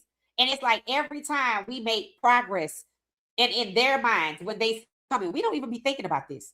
We don't even be thinking about it. And This has happened so many times in society. I want y'all to think about times when Black people first started truly wearing like Gucci and going to all these stores like Hermes. Like one time there was a story, Oprah Winfrey, they wouldn't let her in Hermes. Yeah, they was rude to her. And look at how all these Black women got these Birkins out here now. You see how they got to learn? They got to get put on blast. They got to be exposed. That's why all of this stuff that's happening in the NFL, it's just going to keep happening over and over. Why? You see how everybody want to sit on it? When Stefanski got hired, the first thing I thought to myself, that's why Emory Hunt didn't want to talk about the sabotage. See how they frame it as they supported Shedeur? They was protecting Stefanski. They probably told everybody in the media, don't talk about that. Even Shannon Sharp didn't go in on him for getting that job. He was like, welcome to Atlanta, I guess. Really? They don't even want to talk about the sabotage against Shedeur, like they don't want to talk about the draft and how they colluded against Shedeur, or how what we know, the owners took him off the board. Just like they don't want to talk about the prank. Just like they didn't want to talk about the robbery. That's how I know they did it. You see? You think they would have talked, Shedeur is irresponsible. Shedeur's friends are trying to steal from him. Or he shouldn't have all of that nice stuff. Or he shouldn't live over there. They didn't even take the moment to bash him. In fact, they put his robbery on blast. And we found out through the media that the one that stood up for him on the team repeatedly also got robbed. I just want to know when. And I can't find one detail. I'm like, so do I have to call the Medina County Police and ask, when did Miles Garrett get robbed? It's funny how they kept that private. But a reporter knew. And it was like, did they have anything to do with that? And he was like, no. Like he wanted to brush past that because somebody else on the team got robbed, but it wasn't the same people. I'm not driving. They not driving no 22 hours to rob one person for 12 minutes. They're going to hit up everybody. And they're going to wait till it's an away game, like the rest of the thieves did. You can tell these guys don't want nobody at the house. Because look at how they act when somebody is there. Somebody end up in the hospital, and it ain't normally them. Unfortunately, that's from what I could tell from looking at that documentary. That's crazy. From looking at that one video, you could tell over and over when it happened, when they were surprised with people, somebody ended up in the hospital. That's why I said they didn't want nobody at that house. Why they didn't wait till they was out of town? They had 2 opportunities after the Miami game. I bet they were looking for them at the time. Go get your money. Facts. It said if you hear about schools dropping sport program, you'll know why. From what I have heard, something about private equity firms want to invest in schools. Companies like BlackRock, not them, but that type of private equity firm, things, financial firms or whatever. You see how they invested in the NFL? So they want to invest in colleges. I'm like, They want to own the sports team, the football team. They don't care about the golf team. They don't care about the basketball. They don't want to own the whole athletic department. They want to privatize the football team in college because it makes so much money. And because these programs make so much money and have so much power and influence, they don't want Coach Prime there. They don't want him there because they think he don't belong. They don't want Shedeur as a quarterback because he don't belong. They don't want no black quarterbacks because y'all don't belong in our neighborhood. This is for us. It's a whites only space. That's how they acting. I say let them have it. Let them have it. So they don't want Coach Prime there because he's influential. He's powerful. He was already, I guess you could say, famous before. He was already influential before, but this gave him power in terms of the sports world, right? He can hire who he want, move away from certain people until last year, apparently. Certain players he can choose. He obviously chose his own quarterbacks. So see how they started to strip him of his power last year? He was clearly trying to move on from Schumer by bringing in Leftwich, but I think it got a little messy and Leftwich left. So let's see how much power he have this year. Let's see who the power rests with.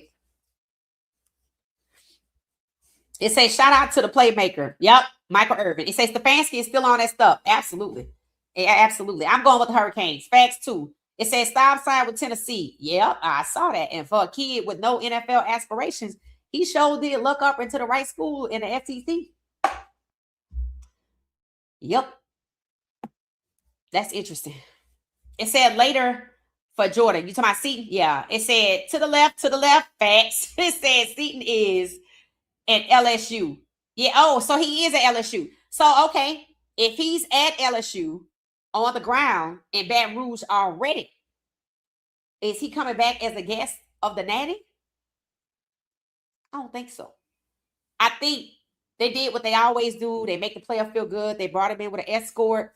I thought he was going to be there for the Natty because I thought he was just going to, be there to host and because isn't that what they do with athletes? Let's see who's on the ground. Maybe they'll invite him back. If they invite him back for the Natty, if you see him on the field like they do the athletes, then they're interested. If you don't see him, I don't think that they're interested. And from what I'm hearing, his uncle has this thing about you have to contact me. So you don't understand who y'all dealing with. They don't even want to talk to Coach Prime. And he's a coach at a Power 4 school. You think they won't talk to you? Maybe that's why they went and got the guy for $300,000. I mean, they already don't value them anyway. So that's a misstep because that means you don't know who you're dealing with.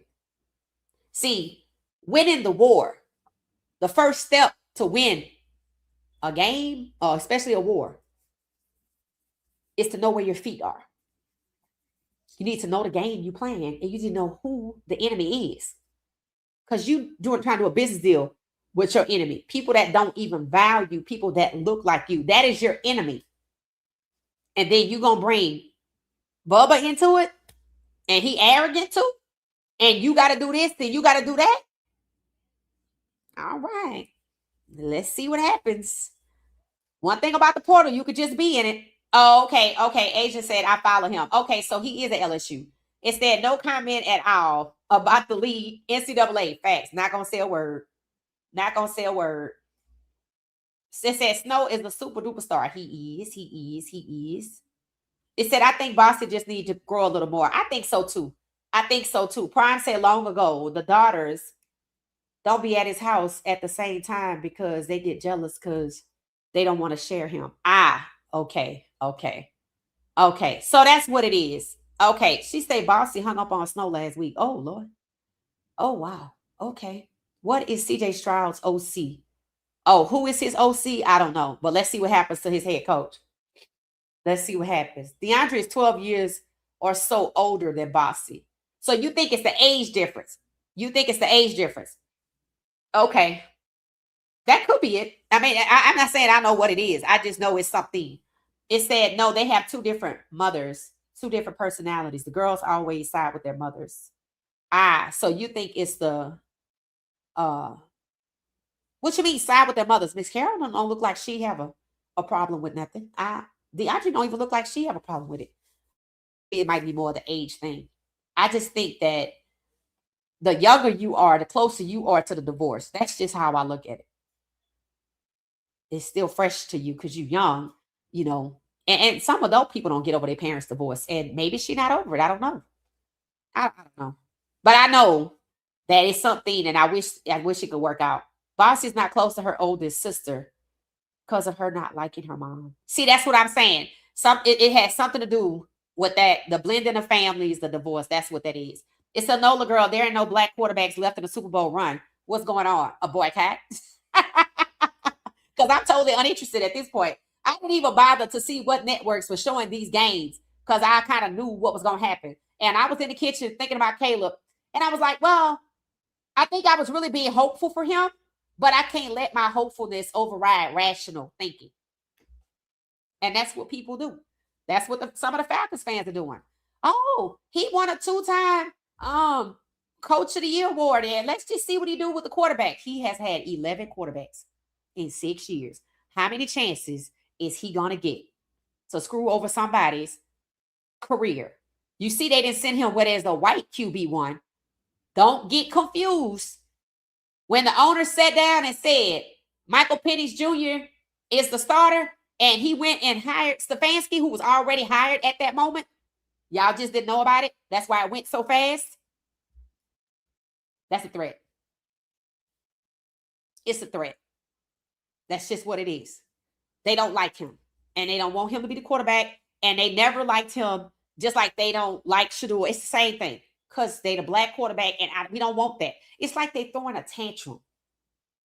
They even moving into criminality against these black quarterbacks. Shedeur being robbed. You ought to now see what it is. The MO is the same every single time. It's predictable. Let's see what happens. Michael Penix Jr. I won't be looking for it, because I'm praying to God he can overcome whatever it is. And I'm not watching all of their stuff, because that's enough. Now we got to watch and see who it is they hire in Cleveland. Somebody said, hopefully Mary Kate go with him. I was like, oh, Lord, hell no. Get her out the city. It already feels like they tainting. It already feels like they're tainting the city already. It already feels like that. It's like you got to remove yourself from it so you don't feel it. Bossy took her mother's side about something DeAndre said about the divorce. It said that's been so long ago. That's what I meant by the youngest kid is the closest to the divorce. And it just, it could just be problematic for him. So I hope it works out. But Coach Prime seemingly keep trying to put them together, I noticed. And he didn't do it that time. He just let him know the consequence, basically. DeAndre like, you left us out. And he's like, y'all got to get it together. Or y'all get on one accord. Bye. And just hung up. So that's a dad. He like, I'm not dealing with that. I'm not. And it's funny. If there's an issue because of the divorce and he'd have moved on to Carucci after Miss, what was her name? The other lady? I forgot her name. See?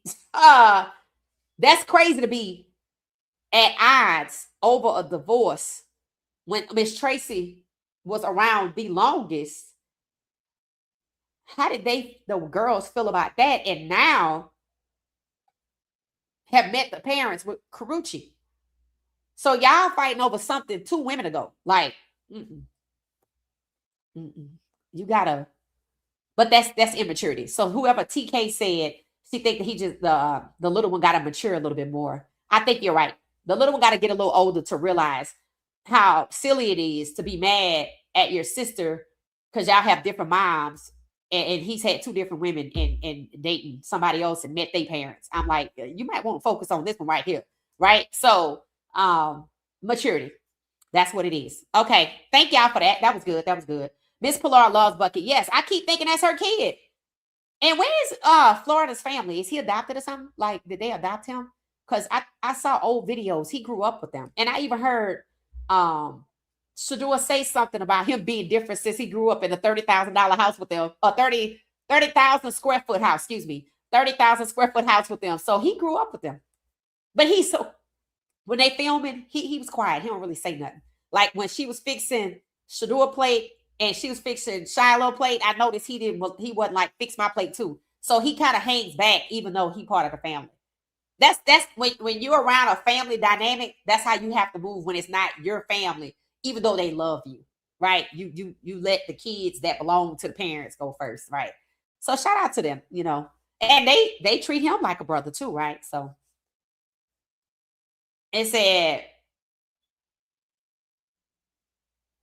they're only human, right? And they just young. That's all it is. That's just all it is.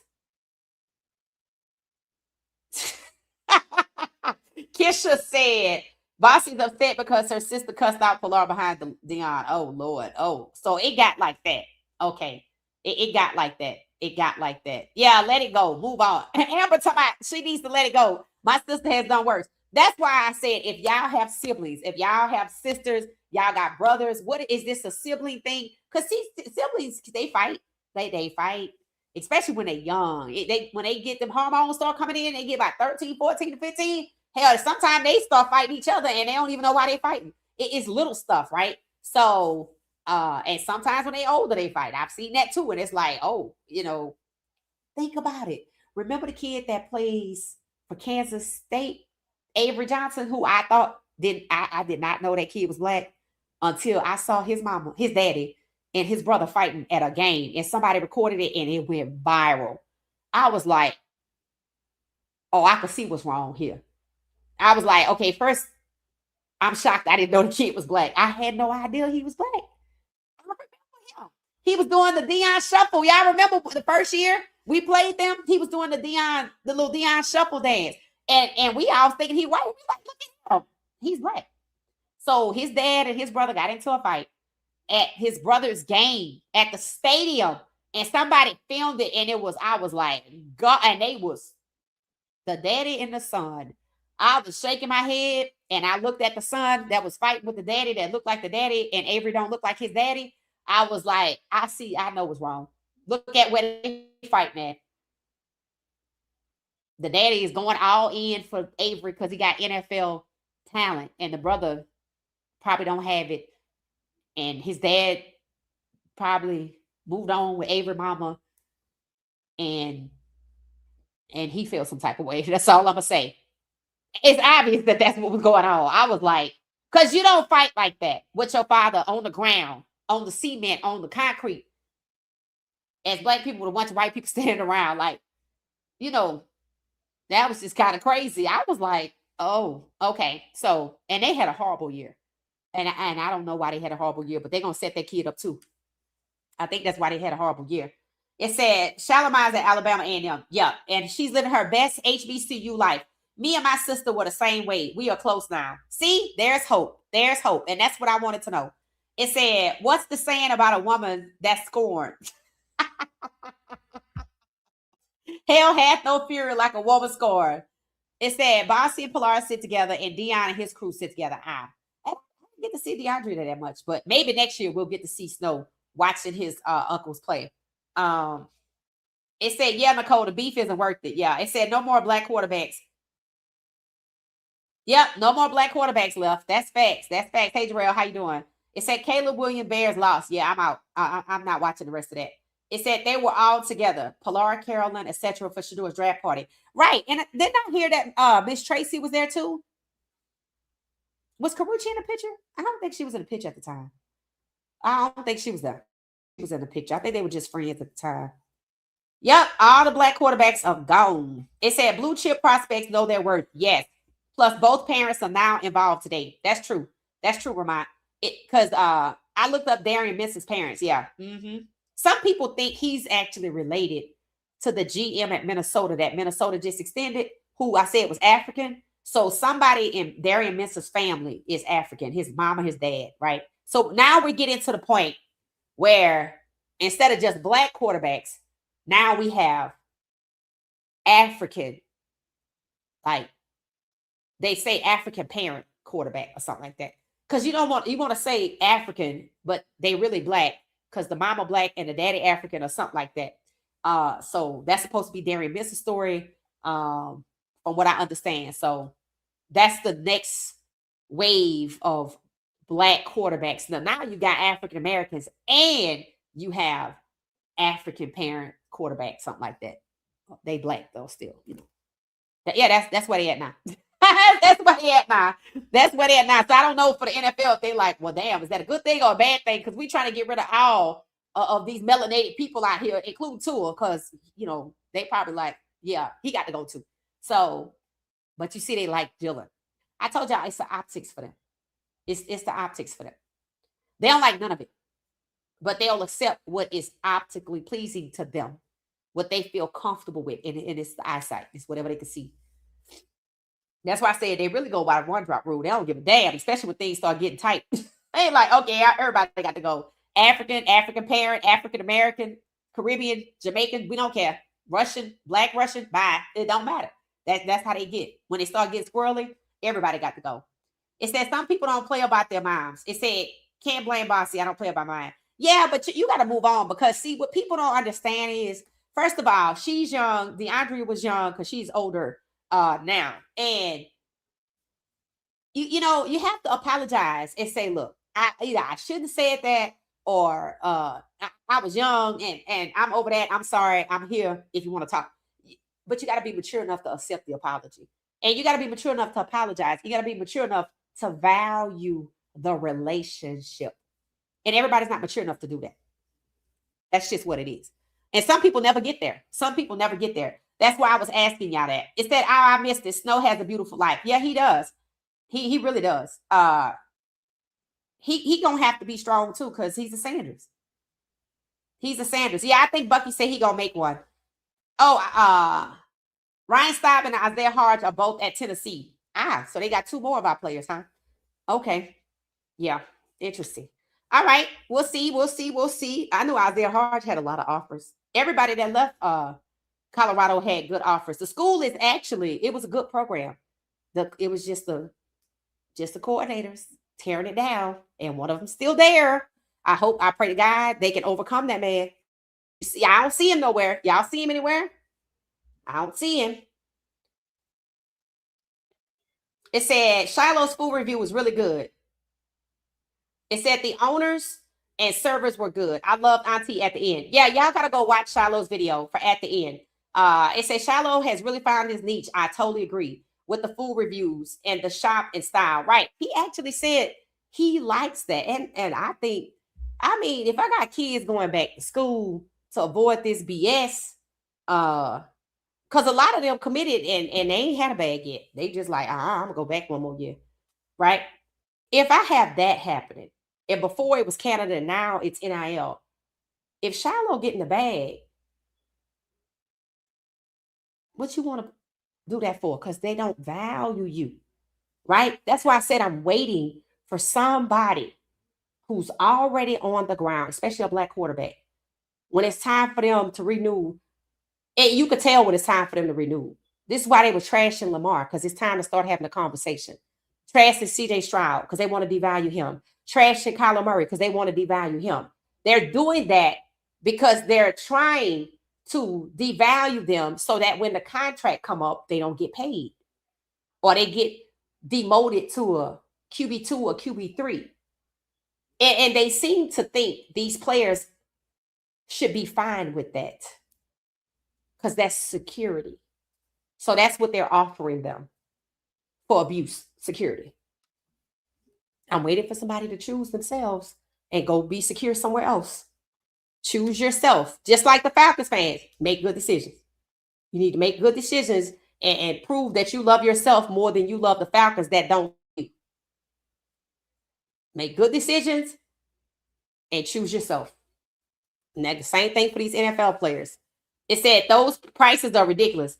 We talking about at the store? Yeah, $500 for that sweater. And it was a kid sweater too. It was a kid sweater. That was expensive. Shiloh had me wanting to catch a flight. I know that's right. It said those greens in Louisiana hot sauce. That's what I was thinking. I was like, oh, I want to go here. I felt the same way, Amber. It said when my sister lived in Colorado, she liked Vail and Breckenridge over Aspen. Okay. Interesting. Is Aspen the place where all the celebrities like to go, right? It said, yes, Overtown is historic, but it has changed so much. Overtown, is that where they were?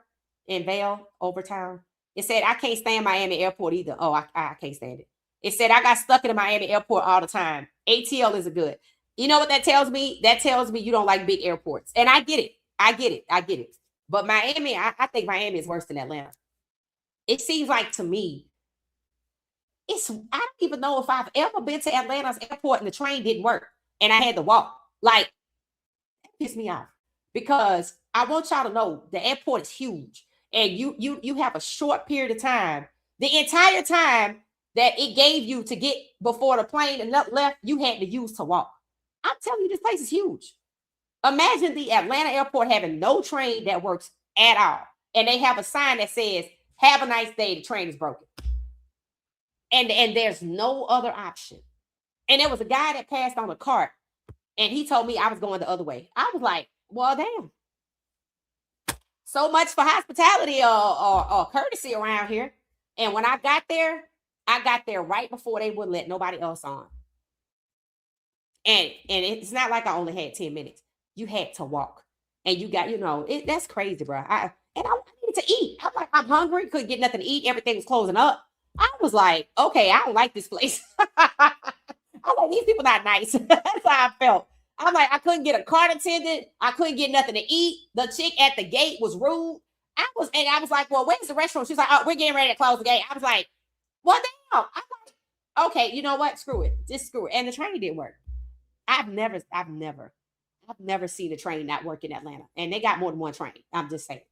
On multiple levels. They got a train way up at the top. Houston got multiple trains. They got trains at the top. They got trains at the bottom. They had one train in Miami. I hated it. I'm sorry. I just hated it. It said me too. I hate the Miami airport. I fly into Fort Lauderdale. I'm gonna need to try that. I'm gonna have to try that. I'm down with flying into a different airport. Okay, somebody else, TK, said it too.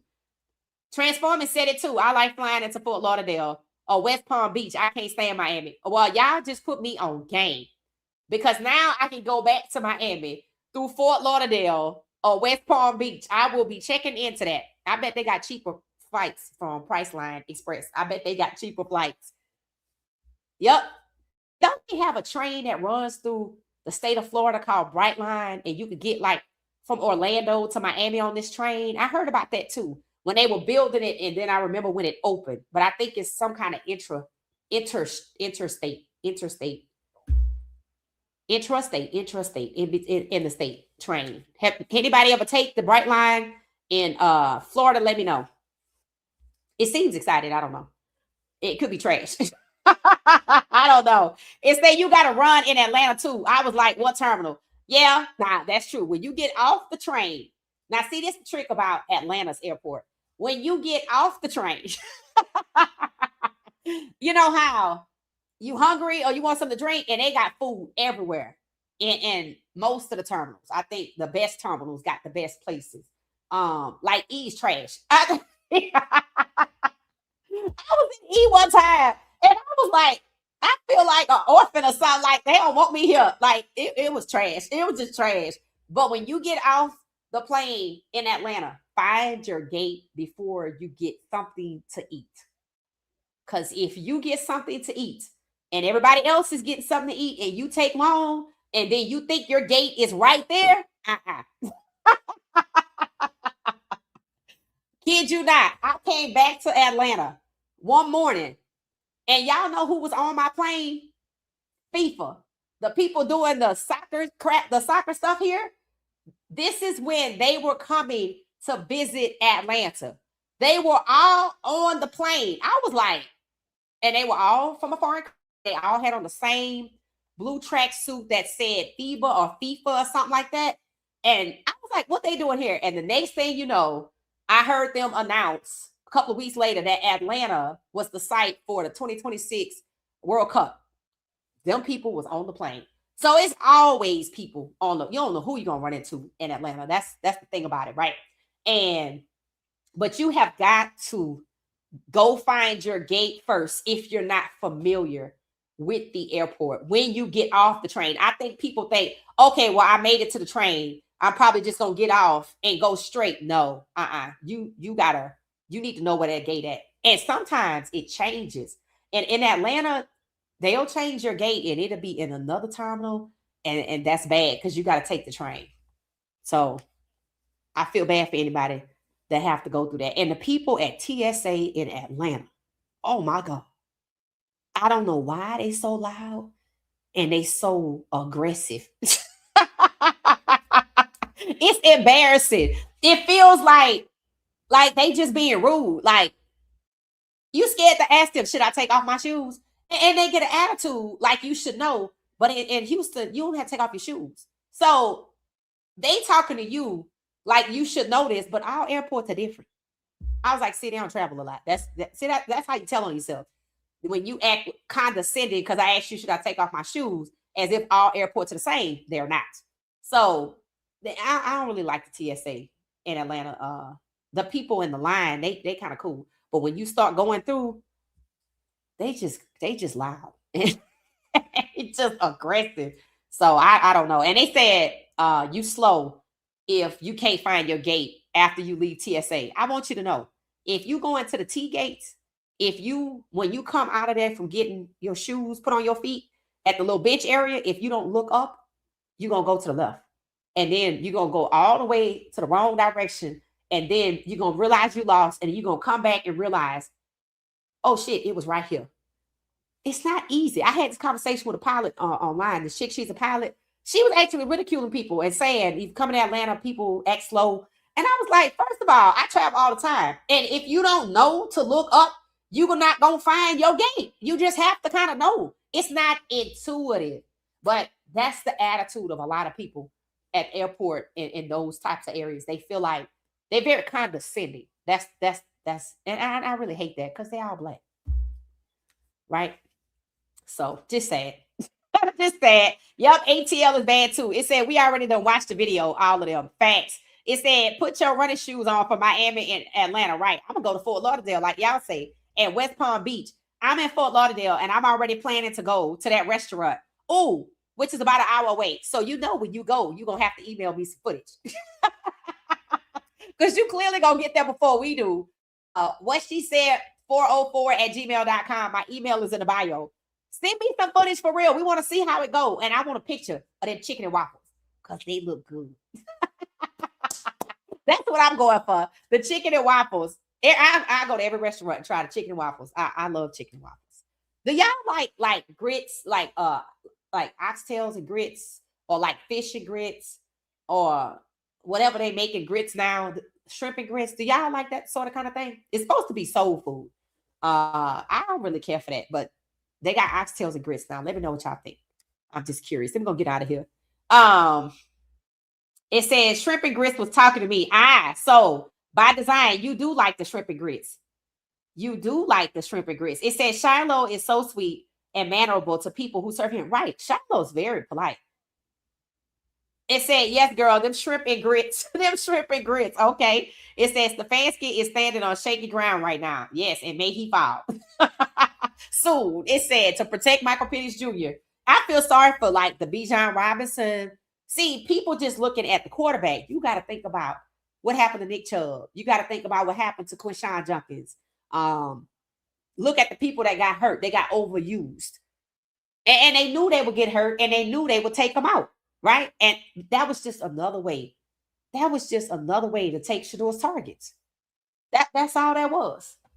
So Bijan and them players that was already upset because the black coach was being mistreated. Now their head coach and their GM got kicked out. Now they got this fool that they've been hearing about Shedeur, and that's their coach. See how that happens? See how that happens? And now it's your problem. Yep. And y'all better have 20 million fans or it's going to get rough. Because most of this stuff we ain't going to even know about, right? We were really watching their press conferences and stuff like that. I've never watched the Falcons that way. And I don't want to know what Stefanski doing over there. I just going to pray that Michael Penix Jr. has a strong mental resolve, and it sounds like he on his way. I just hope it worked for him. But I don't follow them like that, right? So I said it before, Shedeur's fan base was his grace. And it was. It said, that was so low down. Yeah, they raggedy. They sure are raggedy. It said, I used to live in Tampa. I'll have to check out that restaurant. How far is Tampa from Miami? It sounds like it's far. Different sides of the coast or something like that. Or Miami's at the very tip of Florida. And is Tampa on the Gulf side, right? Is Tampa on the Gulf side, Orlando on the Atlantic side or something like that? I'm not going to sit up here and pretend that I know Florida like that. Then the St. Petersburg. Is that Tampa? Yeah. Tampa's pretty. What Shiloh was, I just kind of remember it being nice. Look, a lot of old people too. Remember a lot of old people. Older, like retired seniors. And when I go, I'm going to tell them I'm one of Shiloh's internet aunties. Oh, that's a good idea. That's a good idea. I never thought about that. That's a good idea. So when we go there, because we all probably going at different times, they're going to get an influx of people. Watch.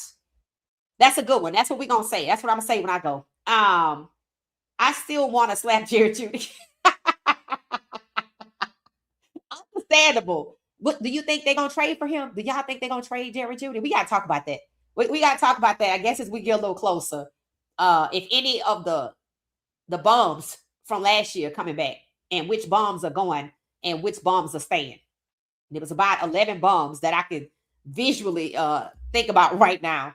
The entire tight end core minus Njoku and Harold Fanning Jr. And did y'all notice Kevin Stefanski didn't fawn over Harold Fanning Jr. like he was gushing over Carson Schlesinger? Let's see what happens to that Schwartz guy. I want to see what happens to that too.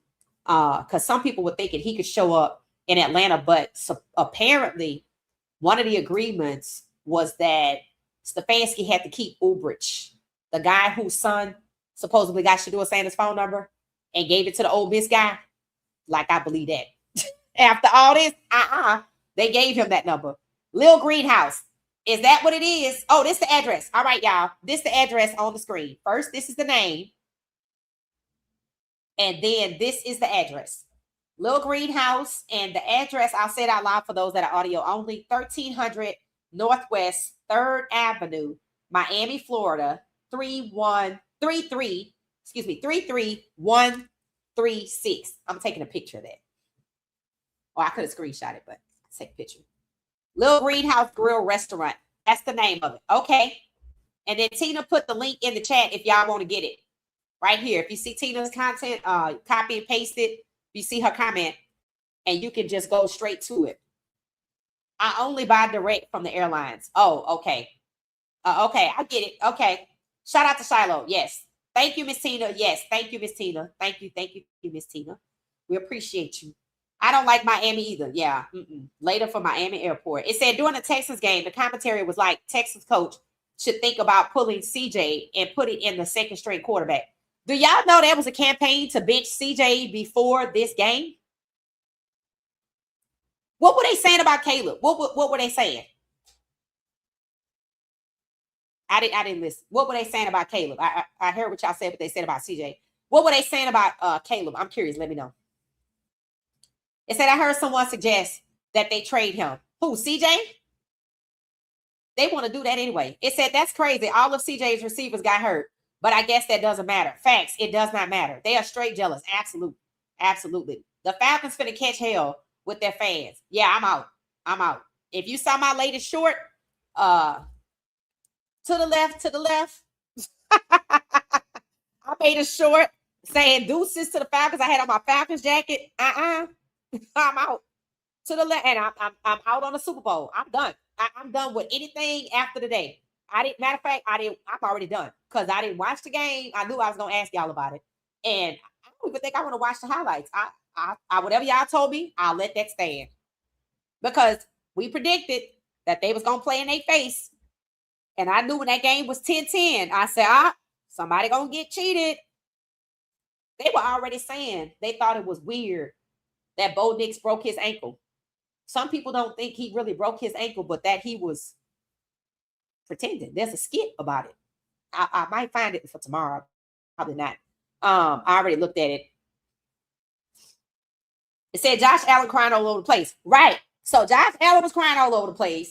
People said Bo Nix was faking. They're like, how the hell you get this far and you break your ankle? When the hell did you break your ankle? Kind of like when Dylan had a concussion. So it sounds like they saying they only want Denver to go this far. Denver has agreed to only go this far. So his ankle is hurt. Josh Allen agreed to go this far because they're going to let Drake May, who the hell is it? I don't even know who's in it. It's the 49ers got kicked out. It's the Broncos and the Patriots and the Rams. And who else? They got their wish. They knocked all the black quarterbacks out. They've been working on it all season. Kudos to them and screw them. I'm not watching it because this was a plot from the beginning. Yep, Josh Allen cried over the place. He wouldn't last 1 second going through what Shedeur went through. Hell, none of them would. It said Falcons fans need to leave that stadium empty. That's what I say. It said you sure was right about the humiliation. Yeah, that's what they be trying to do. It said, remember here today, gone tomorrow. Facts. It's narcissism. That's just what it is. This is their version of diversity in the league. They don't respect diversity at all. And they taking advantage of the current climate that we live in to undo the progress. That's all it is. And to push everybody out. But got the audacity to get mad saying it's not about the NFL no more. I'm like, okay, isn't that what you wanted? A Karen. What you mad for? Why mind your damn business? That's what I say. That's my whole thing with that Karen. Mind your business. They weren't even bothering you. Why you bothering them? And you the one talking all big, tough, and bad. And then when they want to record you, you want to start crying.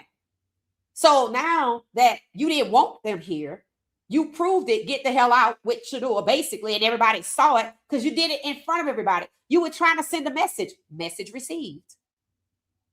How long before they start trying to put a cap on NIL? Because look who get paid.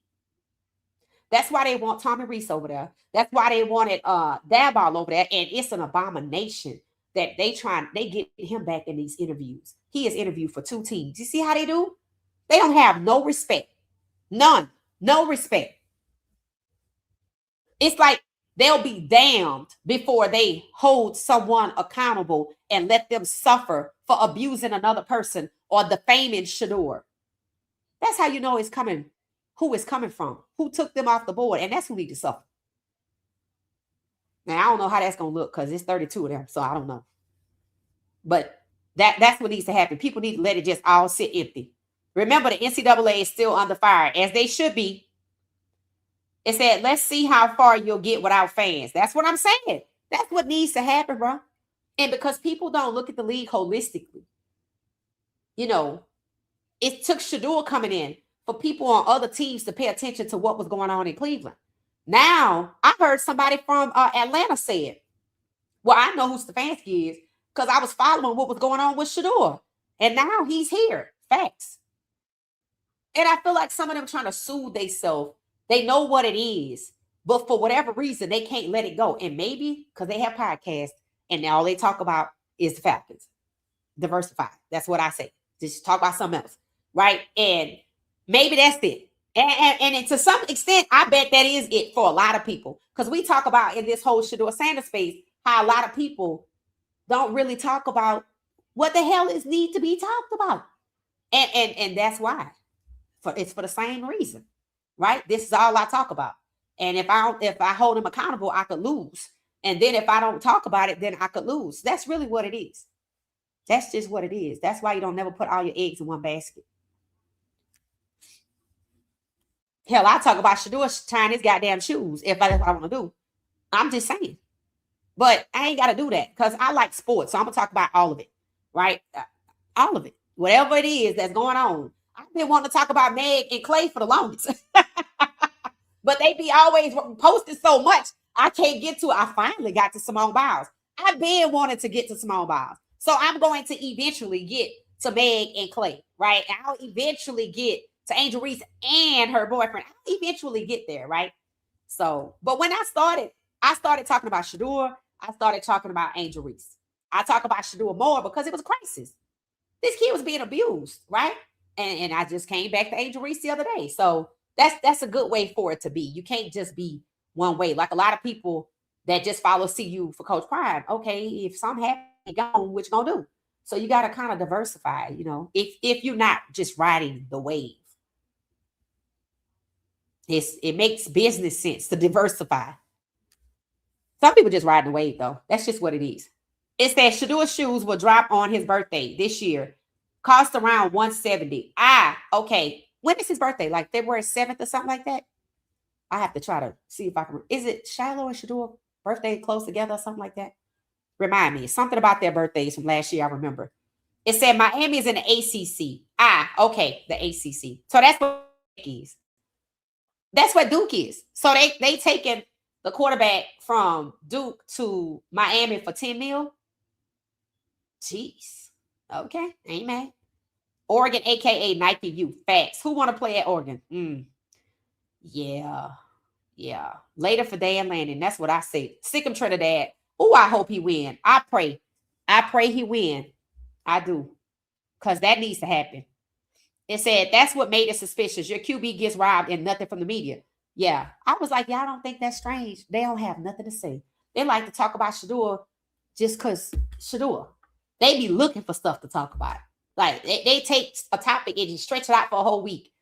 And they didn't talk about that robbery when it happened, other than that little press conference. And they put Mary Kay and Shedeur answered it, and that was it. And after they got caught, they didn't talk about it.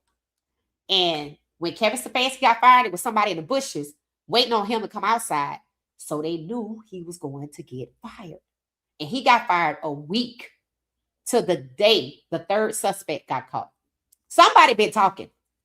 The first person somebody led them to all three on 3 different traffic stops. So the only people who knew where they were was the people that hired them.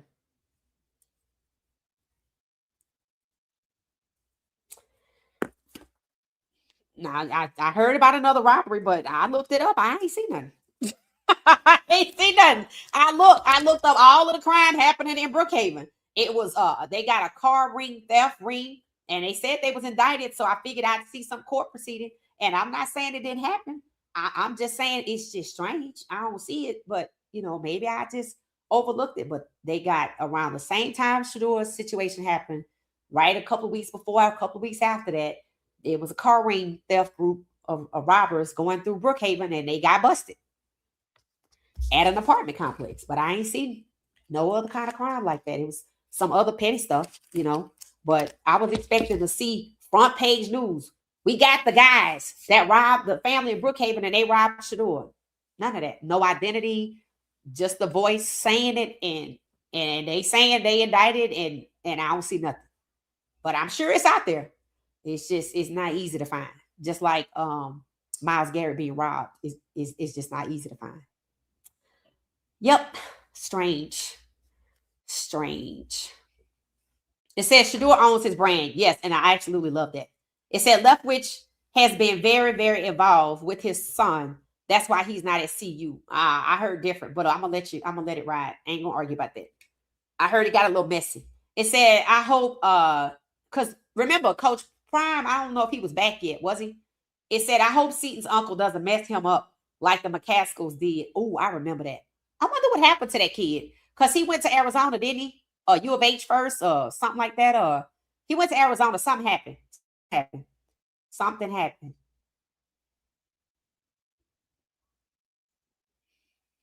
The incident occurred after they split up. Shedeur and Shiloh were all kids and had to provide written statements about what they witnessed. I thought that was about Coach Prime and Miss Pilar. I didn't think it had nothing to do with the kids. Unless we talking about something different. I don't know. Her name was Tracy. That was it. I forgot that fast. That's like I forgot Kata's name the other day. I was like, what was his name? Because that was just it. It was just it. Tampa to Miami is 4 hours. Okay. Tampa to Miami is on. That's not bad. That's a day trip. Kennedy and LaGuardia airports are better.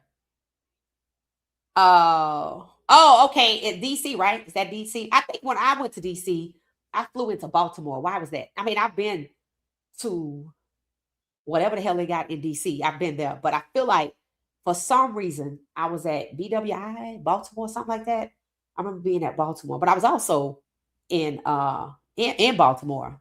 Yeah, I was also, I guess, Baltimore, Maryland. Chevy Chase. That's all I remember. That's all I remember. I don't remember much else. And I don't remember much else at the time of that. Yeah, but I remember Washington. I think people say they don't go to New York's airport. Is that the Kennedy? That's the Kennedy and LaGuardia. That's New York. Okay, yeah. And a lot of people fly into New Jersey instead of flying into either one of them. That's just what I kind of can recall. It said Dylan, Kevin, and Judy can be the new Atlanta Falcons. Yeah, it's going to be interesting to see what players end up over there. It said that's the reason I don't want Schwartz. You know why? Schwartz was hired by Stefanski. Yeah, Schwartz was hired by Stefanski. That's why I don't want him. I wanted Reese gone. Check. Of course, I wanted Stefanski gone, but I wanted Reese gone after that. I want Schwartz gone. But I don't know how much the owner willing to do. And I feel like really anything he's cleaning up is for the Manning kid. Unless there's some kind of legal reason as to why he got to let things be cleaned up. And if you notice, Andrew Berry is doing the cleaning. Yep. I didn't see anybody posted up outside to take video of Andrew Berry going to his car. They knew he was being fired. And they let him fail right on up. Like, I'm going to show you. We're not going to let nothing happen to you, Kevin. That's what it was. That's just what it was. The Seahawks. That's it. The Seahawks. The Seahawks. Thank you, Ramon. It said, that's those black ATL podcasters that are supporting Stefanski and want the Shedeur fans to shut up. Oh, they already know what they can do. We're going to shut up. Don't worry. And you're going to be over there crying, and we ain't going to be back. Don't even worry about it. I can say my prayers for Michael Penix Jr. over here. Because that's what I'm doing. In my heart, I'm praying for that kid. I ain't worried about the rest of it. They be all right. Because I don't know what they were saying about Shedeur when it was happening to them. Now it's happening to y'all. So good luck with that. Good luck with that. But at Michael Penix Jr., yeah, I'm going to always speak up. Birthdays 2 days apart. Okay, Shiloh and Shedeur's birthdays are just 2 days apart. It said Angel Reese paid off her mom's mortgage. Oh, that's awesome. That's awesome. I like seeing her with her mom, too. They seem to be really close. And, she got a brother that I think he used to play at LSU or something like that. Reese, that's their last name. I forgot his first name. But they were at a basketball game together. The 7th and the 9th of February. Okay, all right. Lock Kevin up, too. Absolutely. Orange jumpsuit. Just lay it on out for him. It said, Queen, one of the season segment, bomb of the day. That's a good one. Y'all think we should do that? Bomb of the day? Once a week, you do it like a bum of the day or once a month, because I don't know how many bums there are. But if we talking to football, it's going to be some bums out there. All right, I'm going to get myself out of here. It's getting late. This was awesome, y'all. I like that. Bum of the day. I'm going to save that. Bum of the day. I'm done too, Queen. Yeah, I'm done. I'm done with football for this season. It's the Natty tomorrow. But I'm talking about on the pro level, I'm out. I might be watching these 7-on-7 kids. They already hit me up. Somebody was like, you coming to the games? I'm like, where at? Just let me know when it happened. I might pop on up out there. That's my sign to go that direction. So, you never know. You just never know. I think it will be more exciting because it's racism-free football. That's what I'm interested in. That's what I'm interested in. All right, y'all. We're going to say goodnight. Thanks for watching What She Said Sports. Oh, he said McCaskill didn't play much at ASU, so he transferred again to Sam Houston. Oh, yeah. Transferring can be tricky. It can be tricky. So I'm glad a lot of these guys got the good schools because I don't think it was on them. And I said I didn't think a lot of those kids. I felt like it was on the OC and the DC, and we still got one of them. So I just pray to God Coach Prime can overcome that man, and they can pull it off and they can win. All right, y'all. We out. We'll see y'all tomorrow. Thanks for watching What She Said Sports. We might do a bum of the week pretty soon. See y'all later. Thanks for the suggestion. Good night.